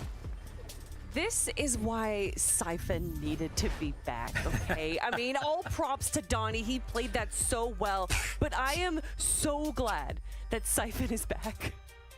I mean, yeah, literally just created a moment right there. I would love to be in like both of their calls right there, right? Seeing both perspectives from like Donnie's teammates hyping him up while he's pulling that, and then on the other side of things, the trio that just lost that. I mean, you could only imagine how devastating that must be. But I mean, what a moment already to happen here. Just insane. We only have a single game left to go on the day. We need a victory out or to end the day in the top 5. Let's take a look at our standings, see how things are going. With only a single game left to go, the pressure is on. We don't want to take it to last chance. We want to try and qualify for the Major 1 Finals right here, right now. After that last game, Donnie, Mason, Chance in second place pulled off that crazy clutch, and now they have earned themselves a spot. But now as we start to kind of take a look at this, what you would call top 5, right? 5th down through 9th as it stands right now, Clicks, Batman, Booga, Iamzo have just been putting on a clinic, and they're currently tied with Visuals, Braids, and Aminished, which is like actually insane. You know, we've been watching Iamzo with these solo clutches now for 4 games, or really like, you know, it's just Iamzo doing Iamzo things by himself. It's crazy that it feels like, you know, every FNCS, there's always like a trio or a duo in this case that's like just had like power, and now it's just Iamzo. You give him the medallion and he's just unstoppable. Yeah, and we really got to see kind of a more traditional play style from Clicks, Batman, Booga, and Iamzo in this game. You can see that they didn't have any issues with Storm Surge here. They had a lot of early eliminations, and a bit of that was kind of a double-edged sword. We saw them chase really early on, far into the Storm, and part of me wonders if maybe they were using up a little bit too much material, using up some of their extra heals there. But obviously they're able to recover from that, make it into the end game, but unfortunately still not able to clutch up that victory royale. Yeah, a big change in pace here from this trio, right? I mean, I talked about it multiple times. Going into like 7th, 8th zone, they were typically getting like their first elimination there. But as you can see right now, 8th zone, they had 10 eliminations, working on number 11 right there. So they were definitely going into this game with the intention of getting a little bit more aggressive, maybe filling out the lobby, feeling confident they had already qualified for the finals. Maybe they decided to have a little bit more fun with things, or just try a different, you know, play style, one that they also know that they can play, but maybe they felt they need a little bit more practice on it and wanted to try it out that game.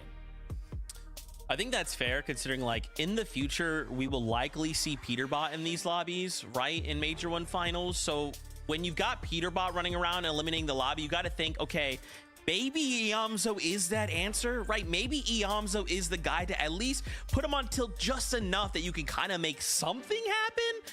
But again, we'll have to see. I appreciate that we at least get to see the gameplay, right? Like, yeah, they could have got a VR and that would be it. We wouldn't get to see Iamzo doing what Iamzo does. So in some ways, I'm thankful we got to see this. I also want to highlight here Aminished, Braids, and Visuals as well. Just these guys being tied, these guys holding height as much as they have. It has just been an unbelievable day of Fortnite, but I'm getting word. We're jumping right back into the action. Game number 5. We need a VR or end in top 5 for the last time of the day. Jacob PR, MDF, take it away. For the last time today in Group 1, we have a chance for somebody to try to make history. It may not be as exciting as that last game, but who knows? FNCS and Fortnite continues to surprise me.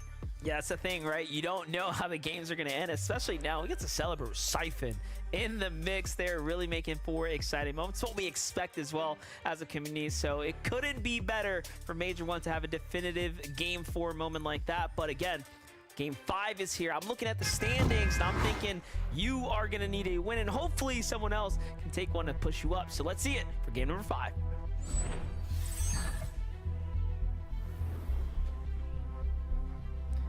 As we traverse through this final game of the day, the final game of Group 1, there is about a 45-point lead from that last and final spot through consistency. So if you're any of those teams that you find yourself maybe 50, 60, 70 points out, you have to go for a win in both standards to get the points and to get that spot in finals. Yeah, the only other case scenario is that a team inside basically the 5th to 10th seeded spot right now wins, and then that gap really does change, and it will make a nail-biter 10th spot open up. So we will see, but first, you have to survive the drop. Demon's Dojo's been a tough drop spot throughout the day for other teams here. The Beast Champion and Dracep being one of the first to fall every single game here. This time, though, they have to drop on higher. They are going to have the lead. The shots come in from Aiden and Hound. Can they get the trades here? This is the worst we've seen them, and this is arguably the worst time for them to have such a tough spot. Yeah, starting this game with 172 points. They're essentially in that 4th place spot out of 5 that go through inconsistency, and a huge turnaround in this game plan because it's typically them on top, them asserting their dominance, and now they have to play from the back foot.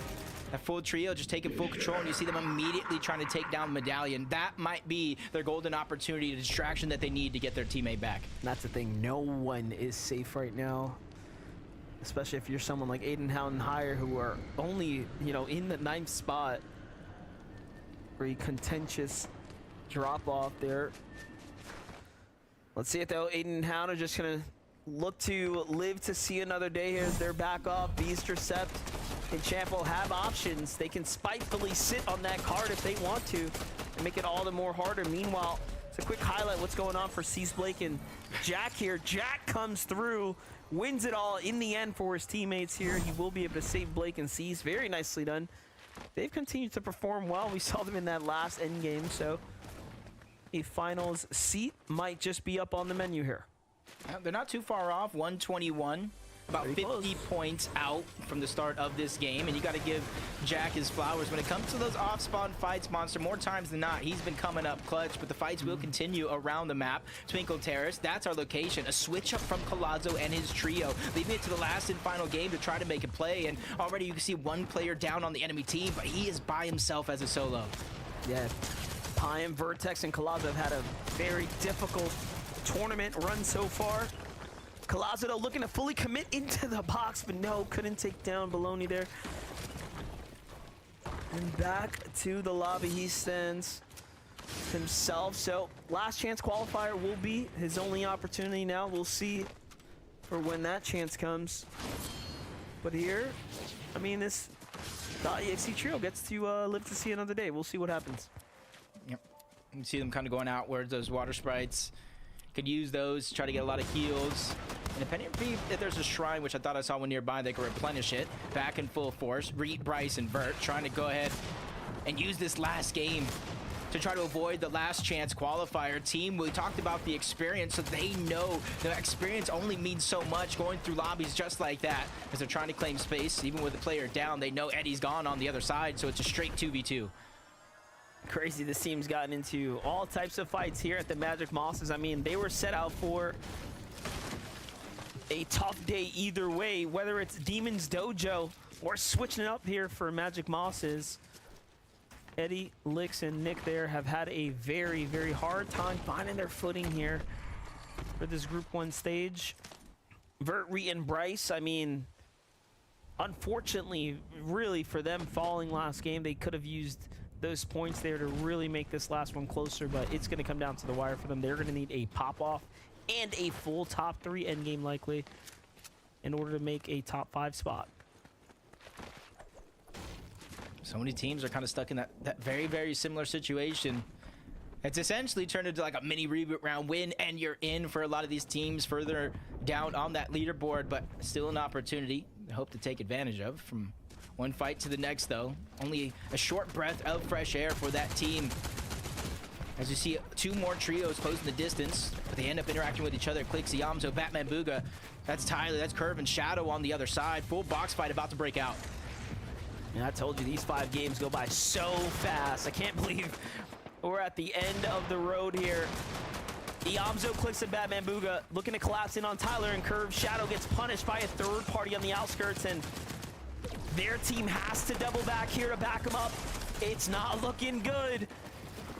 Iamzo cuts off Curve, finds the tag there, really starts to set himself up for success here, but unfortunately couldn't get the full finish, and now he's turning back on the gas pedal here.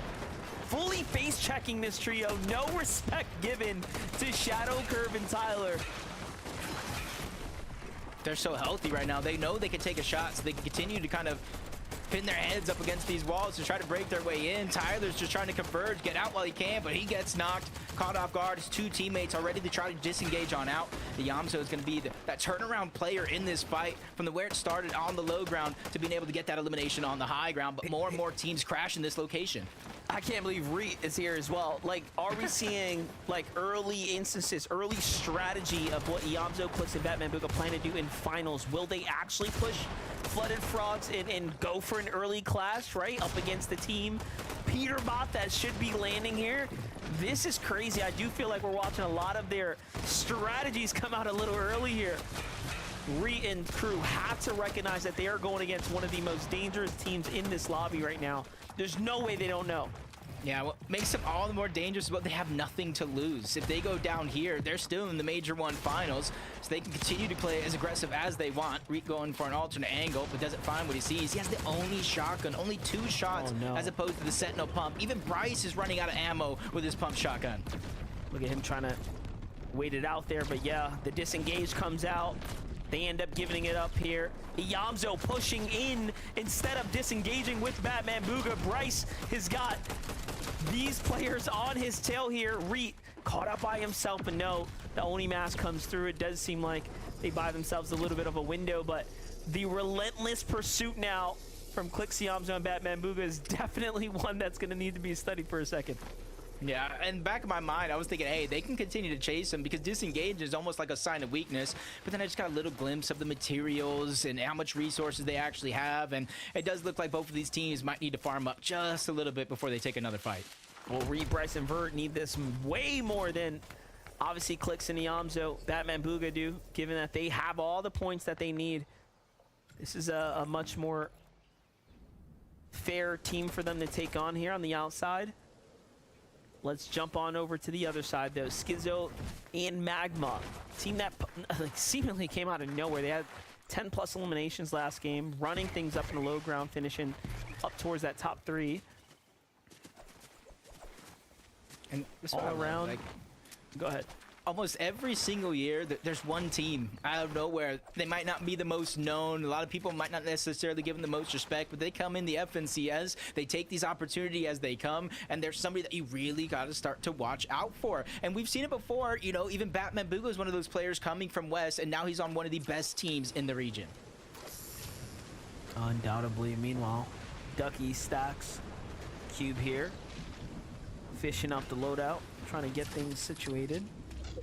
This is in the midst of the Mass Meadows. You can see where definitely there are other teams sitting around and no. Vert gets taken out here. Oh, they end up clashing with Eddie in the trio there. Probably didn't realize that they were just next to them. And this is a very desperate situation for Reet to be in now. Where do you think this goes here? But you see what he did right there. He activated the Sprine. What that does is kind of let you know where every sprite is in a nearby vicinity. So he activates it, goes straight for a water sprite, trying to get the HP heal so that way they can last longer in the zone. It's realistically their only play because having shields will only take you so far if the zone continues to pull towards the south. You know, we know Reet's got a med kit to work with as well. Yeah, they're just gonna have to wait this one out. Take a look at the replay, the highlight here, Larson, 20, and Walkers. This is a team I expected to be much higher in overall points, but they've kind of struggled to find themselves into a win condition. Meanwhile, Aiden and Hound holding on to their 9th spot ever so barely here. Oh, look at the light material count as well. Just trying to put themselves outside of the reboot van here, but there's a team up on the mountain. Likely looking down here, yep. Seeing the curses turn. They've gotten full on visuals here. Essentially 7th place on the consistency they're in leaderboard, the 12th bush. place overall. This is where it gets tough. Because even if he does have the reboot card, Monster, the zone is pulling over in this direction. So it's not going to be easy to get it in zone. And then looking around as a solo, as of now, even though his teammate's still alive, people will notice that, especially Death Cells and Encrypted. They're on the mountain just above him. So if they see him as a solo going for a reboot, the potential for them to push is high. Yeah, look at this. He ends up backing off there. He didn't even try to stick the reboot. Shots are coming in. He's thinking he might get dived on. And that's the thing with Oni Mask being into play. The moment you do decide to fully commit, you can get jumped down so fast. That's what's going through Reed's mind there. Or Aiden's mind, sorry. Okay. From one team that's trying to get a reboot to another team that solidified the reboot. With Reap back in the game. Along with Vert and Bryce, they're giving themselves a fighting chance. You can see they have a fishing rod. They have 6 splashes, more than enough HP to make it to the zone. It's all about what you're going to do when you get there, because you got to imagine going down this early in the game, every other team being proactive for Storm Surge, that might be the weak link in your game plan so far. Yeah, off in the distance. They go. Meanwhile, on battle here at the Warriors Watch. What is going on right now? As we got a trio just sitting this one out here. You have Terom down below, looking to make a move right now, and it does seem like the team that was sitting around has backed off. At the brutal boxcars though, Clicks, Batman, Booga, Niamzo keeping on the pressure here. Re-initiating the fight onto Shadow, Tyler, Curve. Now with the zone pulling towards the east and the south, almost guarantees a parallel rotation walking through. As they're trying to focus out Clicks right now. He's on a different layer. This is a good opportunity for them, especially since they are in zone, not taking too much damage. Right now, Iamzo is taking a little bit of that storm damage, little by little. Clicks as well, but that's just all for the angles. The sacrifice that they're willing to make, so hopefully this is all worth it. Iamzo is crazy for that. He saw an opening and he almost went for it. Oni Mask comes out here. Yep, I was gonna say Curve's gotta get out of there. It's gonna be too late. They're looking to cut them off, and this does just look to be like practice at play here. More than anything else. Clicks, Iamzo, Batman, Booga don't need it, but they're putting on a show right now. Iamzo gets punished. Oh no, Clicks gets punished as well. Wait a second. They're gonna have to stop and really heal now, really dig one into the trenches here. Shadow 1X going up for the high ground. He's got the wall, he knows where they're at. He sees the visual splash effects, but take this shot to try to probably get out here. Yeah, repositions with his team. Throws the orb, hopefully trying to get an additional angle. With the zone being this close, as of now, it's not too bad, but you can see it starting to move in, which is going to put all of these players on a timer. And I do believe they're going to continue to try to rotate next to each other. Not because they want to, because there's no other options. Yeah, look at this. Being even conservative with the chug splashes now. So they're probably going to be looking to use this water sprite here. Yep, they have a couple of them. It's the little things that end up taking you further and further.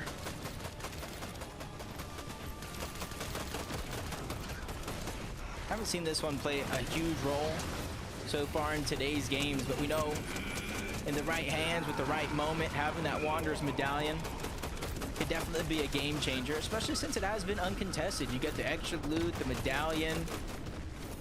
This looks like another team just trying to just warp up there and steal it for a second. I was gonna say, wait, someone shot from the other side and definitely got the last hit there. Luckily, it doesn't really affect anything here. Interesting decision to use the Typhoon Blades over Oni Mask, but sometimes that's just a luck of the draw.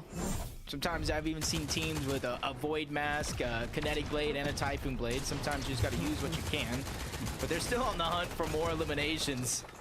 They find a whole player separated from the rest of his team, quickly scrape that one up, get that elimination with ease. Just trying to pad stats, essentially, at this point.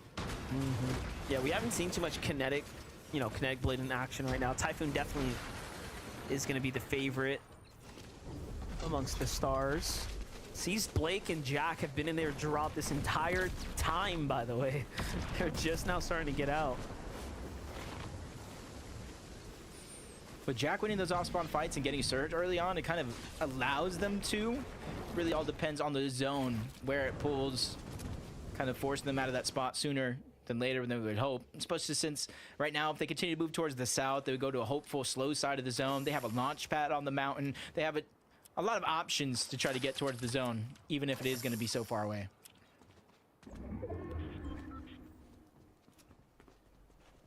Back to fishing here. This is the best way for you to kind of, you know, recover from a bad situation. As long as you got an Oni mask and a fishing rod, you are more or less safe. Ooh, team fully positioned up in the storm tower in the distance. Meanwhile, Clix, Batman, Boogie, Yamzo still fighting teams. No! Who is this? Champo, but I see Reet's name there in the distance too. What is going on right now? Beast is here. A lot of teams in this kind of general area right now. Seaport City becoming a hot spot.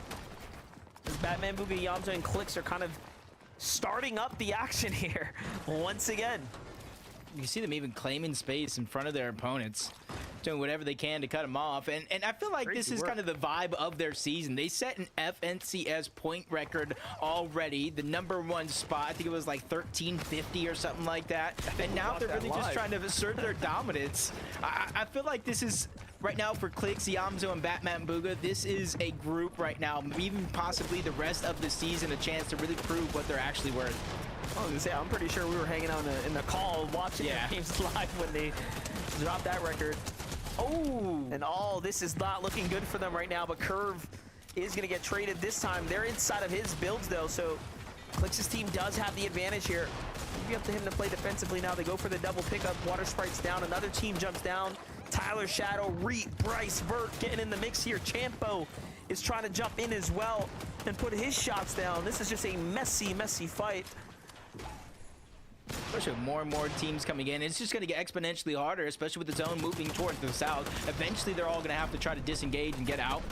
Shadow and Tyler lost Curve, so it's not going to be as easy for them. They're going to have to toy with the idea to get the reboot on back, but they're going to have to wait for these teams to disengage and start to make their way out of this spot in order to have that be a possibility. 1,400 damage for Clix, Yamzo, Batman, Booga. We know rotation is going to be the first thing on their mind. Yeah, it looks like Bryce, Vert, and Reet were the first to move here. Caught on the... I don't know about Bush right now. I actually don't even see where Reet's at. They're moving past Toronto's team. Yeah, a lot. Look at how many players have to rotate right now. Look at this. They're taking a nice scenic break here to fish up a couple more items for the road. There's Reet as we catch a glimpse just off in the distance, pairing up with his trio. None of them are safe, by the way. Damn. This is just tough right now for Hound and Aiden, because with how good of a day they've had so far, now is not the time to go down outside of the bubble. 500 below the threshold. Active surge. It's all stacking up against them right now, one in front of another. But you can see it's being his loadout. You can see it all visually in his loadout. Not a singular weapon. All heals, mobility. It's all he could really do here in order to stay alive, being 500 below the threshold. What are we watching right now? Aiden, I've only seen this one time. Hasn't earned any points, and he has completely shifted the strategy around right now and said, you know what? I'm gonna wait this Storm Surge out. I'm gonna get to healing here. And he's got Shieldfish to go, but that's not gonna keep him up. Oh my gosh, almost a misplay there, taking the Shieldfish over the flopper. But he lands himself on some old loot, doesn't find any extra heals to work with, finds extra. Is that a kinetic blade or no? He has both. Yeah, he has both. Oh, yeah, kinetic blade, Typhoon blade. He picked up there. Well, at least he's got some firepower to work with here. A Fury Assault Rifle is all he really has. Oh gosh. Hey, if two teams start fighting out there, he could probably try to focus them and use that to try to get his surge. And the biggest blessing for him is it's going to deactivate for now, but he knows in the back of his mind, once it turns right back on, he has to start being proactive. This is the power of the kinetic blade right here. You sleep on it all you want. No. Being able to dash across is definitely huge. Meanwhile, Clix is down, Batman Booga is down, Yamzo left to fend for himself here. A fight gone sour in the storm there. Meanwhile, Aiden still on the move right now, letting his kinetic blade just recharge up, trying to get his dashes going. Not the best, but still very, very useful. That's not necessarily only bad for Clix and his trio. If you were one of those teams further down on the leaderboard hoping that one of those top 5 teams qualified, which would open up and turn another spot, that's one team that is in shambles right now. Kissing that opportunity goodbye is Magma Scissor. Second place, almost there. Unfortunately, it was Donnie's 1v3, but they're finding these opportunities not only to get eliminations, but to stay above the damage threshold. And you can see where they're at right now. They desperately need it.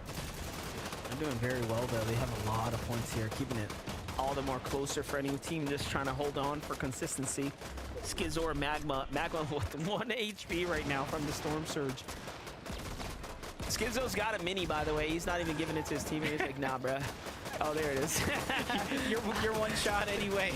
Yeah. It's not going to help. Oh, he's out of builds. He can't even hold on to the top cover. Oh, no. He has to really rely on his teammate and the timing to try to stay alive there. 40 above, Shadows 40 below. Shadow's not looking good. Shadow's down. It's up to Tyler. No points earned for this team either. Wait, there's a lot of teams that haven't earned points in this game, and look at how late into the round we are right now. I mean, anything can still happen. Meanwhile, Magma, Josh, and Skizzer technically have an opportunity now to jump up past those trios. I think it was about a 30-ish point lead for Curve, Tyler, and Shadow going into this game. So they gotta hope, they gotta watch. And right now, up until that point, it was mainly just elimination points going across the board. Now is where the placements are gonna start to tick in. Most of them being inside of the top 8 and even more inside of the top 5. Let's see it. Magma falls there. He barely had anything to work with. Skizzer's by himself. He's on the run here, just trying to stay alive and earn any placement points possible. He's getting completely focused out. Into a box he goes. This could be a chance, but no. He gets sent back to the lobby. Frozen in time. 215 points or so is going to be locked in. Meanwhile, Bryce, reinvert the dream, is still alive here. This is where all the points start to add up, and they're already at 5 eliminations. I think you said it in the last game as well. They needed about 50-ish, 60 points. Almost the win with eliminations there on top. They started 45 points down. They need to start to pick up the pace here. With this end game going down, you know those eliminations and the opportunities will naturally present themselves. They just got to take advantage of those key opportunities. Well, 3 more points earned with every team that falls now. Things are going to start racking up really quickly here. They just need a top 5, a couple more eliminations, but hold up. Full-on fight breaks out. Bryce cuts to the other side here, taking a side angle. They got the knock. The finish comes through. It's onto Team Diminished. A very much close competitor of theirs on the standings there, but no, they lose Reet in the mix here. Can they pick him up for the save? No, the finish comes through. Visuals is going to secure the elimination. Back and forth. Bryce and Bert are having to go here.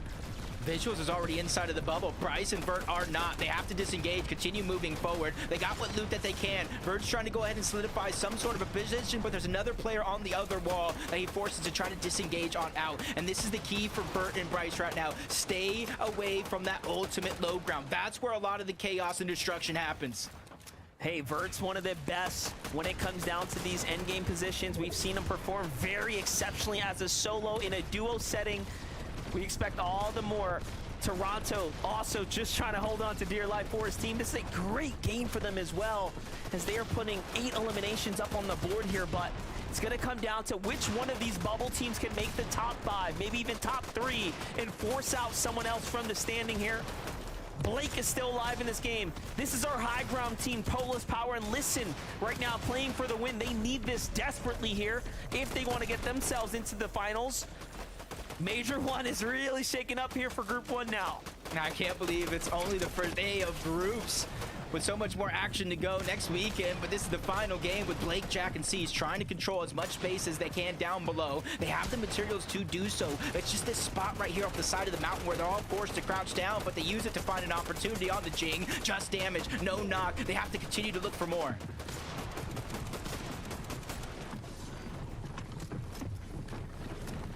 It's just getting more and more intense right now.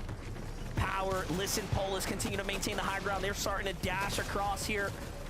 Low ground looking all the more contested. Everyone fighting for their tournament standing. Jack is gonna fall there. Cease and Blake have to clutch this one out. Meanwhile, Encrypted, Death, and Sales keeping their tournament alive. Eyeing up Blake, tracking Cease through the walls. This is the benefit of having these wooden walls here makes it so easy to track through, but Encrypted has to move quickly here. Out of material he goes, the knock comes through the scan, gives him a little bit of extra info. Meanwhile, Cease and Blake are still in this one here as well. 175. It is going to be so close for teams trying to pull in the top 10. It is really coming out to the wire now. Trying to go for a little cheeky flank, and I think it works against him. Now taking so much damage. His own flank on the Vert. Vert does not get knocked, so that full team is down. Death and Sales, they go down as well. Encrypted trying to stay alive, but it ends up in this tough situation. Cease trying to put the team on his back. There's only a few teams in front of him, and they all need the victory royale.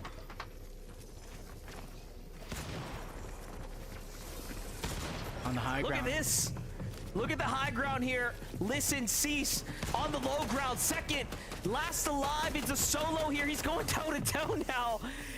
3v1 Cease. We've already seen a clutch today. Can Cease come through? It's going to be so close, but in the end, it looks like Power, Polis, and Listen take the victory royale. Jacob, what a game. That was a big game. We saw a lot of our top teams, ones that are towards the top of the leaderboard, having big and risky fights down early, and it really cost them a lot of their positioning in the game, and that's where a team like this sees high ground open, they take it, and they solidify a big win. And you get to watch it back one more time from up above here. The shots, the highlights really starting to add up right now. And an excellent performance for Listen FN, who seemingly has risen out of nowhere. Conversations now are starting to focus in on this team. Congratulations to Power, Polis, and Listen. They will be securing match number 5 of the Group 1 for Major 1. Jacob, what do you think? I think this is going to come down to nobody finishes even in the leaderboard, because we saw so many teams that were inside and outside of that bubble fighting for that last chance, trying to claw together whatever eliminations we can. But that's going to do it from myself and Monster Deepface, day 1 of groups, but we're going to throw to our analysts to close out the rest of the day. Thank you so much, Jacob PR and Monster Deepface. Great cast on the day. I hate this part. This is where we're done. We're getting ready to say goodbye. We'll touch on a few things before we go, but man, Fortnite is crazy, and there's so many insane items in Chapter 6 that just make this unbelievable. Shout outs to all the trios that competed today. My gosh, what a way to end, though. You know, my heart, I wanted Cease to win so bad. Cease, Blake, go straight through. Like, that's what I wanted. But at the end of the day, Power, Listen, and Polis, they said, no. I know you guys are the old guard, but we're gonna go ahead and take away this victory royale. This is big for the trio, right? Because now they're going straight through to finals. They don't have to worry or even think about that last chance. They're set. Yeah, and they played this just so straightforward, holding high ground from a later zone, being able to just take down anyone that tried to jump up and thwart them. But I love to see these newer trios. None of these players have ever actually made it into an FNCS finals. So very excited to kind of have an opportunity to highlight some of these newer trios to bring themselves to the forefront of competitive Fortnite. Listen, I mean, Power. Wow, what an incredible clutch from this trio right there. They had 48 points coming into that last and final game. You know, one thing that we kind of talked about with those victory royales is when a team wins one, right, their drop spot kind of opens up. But one thing that we didn't talk about all day was the fact that you can win a game all the way until the very end, and they just proved it and clutched up and got their final spot.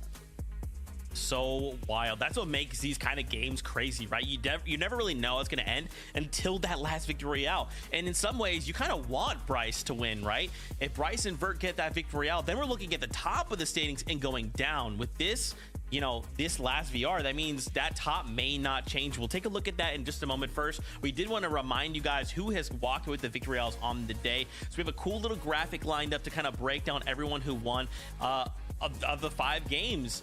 Here at the top in game number 1, it was in fact Seek, G Monster, and Sid. Then we had Kix, Level 1 Crook, and Tottenham, Zeus, Creon, Tony.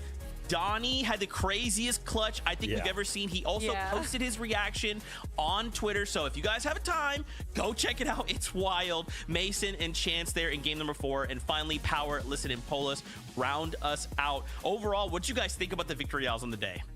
It was awesome. I loved it. And especially, obviously, that 1v3 clutch was just the absolute highlight. It is a great way to bring back the FNCS to the new year, the new chapter.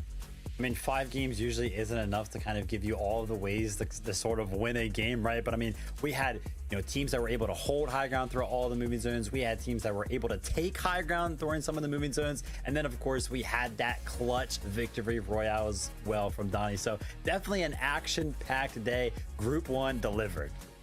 That's right. Now let's take a look at our top 5 who made it through consistency. Remember, it wasn't just the victory royales that sent us through. It's making in the top 5. Also inconsistency. I wanted to see Cease and Blake get that victory royale to punch the ticket, but guess what? They didn't even need to do that, baby. They're top 5. Wow. Let's go, Cease and Blake and Jack. Let's go. And at the top, Visual, Braids, and Diminish. We also saw them really ruling the high ground in many of these lobbies. I mean, these guys really showed us what a kind of finals lobby could look like. That is insane. This is why you can never give up. Even in the final moments, the final game, it looks like you might be down. It looks like you might be too low to be able to get enough points to be able to qualify. But Cease, Jack, and Blake prove everyone wrong. And to just look at the names that we have here, these are a lot of the big names that everyone was giving credit to. Obviously, we have to take another quick look at Cease, Blake, and Jack. But I do want to give credit to Visuals, Braids, and Diminished. They played so well, having a 5th average placement throughout all the games. Their worst game was 11th place, but then after that first game, they were consistently in the top 5. And then, of course, Clicks, Batman, Booga, and Iamzo. We knew from the start of the game that they were going to be performing well. So glad to see that they are going to be rounding out the day in that 2nd place through consistency. I mean, what a crazy clutch, though, from Cease. Being left as a solo. I mean, they weren't even really close to securing that top 5 consistency spot, like at all. It all came down to how many eliminations Cease actually picked up here in the very end as a solo. Pretty much carried them 100% of the way into that top spot because the team just right behind them was 195. So the point differential right there was just 10 points. Any of those eliminations weren't found and getting them bumped up in the 2nd place for Cease there, and they don't make it to finals. So what a clutch. Unbelievable stuff, man. Again, that's why we'll keep saying this, right? You never know what happens until that last moment of the game, right? Again, shout out to C, shout out to Jack and Blake. We'll see you guys in the finals. But yeah, as we kind of start to look at maybe who missed out as we flip on over this page, 205 was that cutoff. We see 195 points going over. So it was a 10-point differential. And there's even a few names here, right? Like Reet, Bryce, and Vert, they were super close. And had they just made just a few different decisions along the way, or maybe just different situations, they could have potentially made that. Really, like 25 points isn't that crazy. But they'll have to take it to the last chance qualifier there, right? Like, that's going to be its own different beast.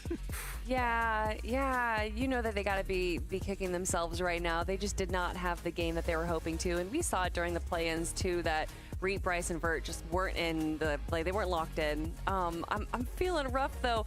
It says Peterbot on the screen, but Asian Jeff just missing out on qualifying. What an absolute shame. Yeah, I mean, also, listen, 20 Walker's Larson, another, couple of names there that we're used to seeing in some of these finals as well. They're not going to be finding themselves in the finals. So already, I mean, we could pick out some teams, right? Even Aiden, Hound, and Higher, who were playing pretty well throughout the early parts of the day. They didn't make it either. So already there's so many teams that are going into that last chance qualifier just out of group number 1. And we still got 2 more group C. This is getting crazy. It's wild, but that's what's exciting, right? Is now we get to look at these other groups and go, okay, what have you guys been doing? You've watched group 1. How do you answer? What do your strategies look like, right? It's super exciting. What are you guys maybe looking forward to in the future next weekend when we come back for more action from the FNCS? Is there anything that maybe you're hoping to see more of, less of? What are your thoughts? I want to see more 1v3s. I think next week I'm definitely looking forward to see Peterbot and Co. in action, right? Hot off of the Global Championships, ditching out home Pollo.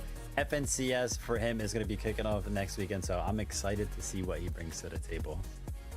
That's right. And again, no worries if your favorite trio didn't make it into the top 5 or get a VR this weekend. There is still the last chance qualifier. There is still hope left in the FNCS of Major number 1. With that being said, we are pretty much wrapped up for today. We're back next weekend, Saturday and Sunday, for groups 2 and 3.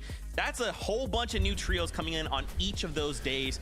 Victory royales in the top 5 will see us through to the Major 1 finals. Fortnite fam, thank you so much for hanging out with us and doing this with us. We super appreciate y'all. And again, shout out to all the trios for competing and putting on some crazy stuff. Again, Donnie, I'm looking at you. Thank you guys so much. We love you. And as always, keep yourself safe. And we'll see you on that battle bus. Beep, beep.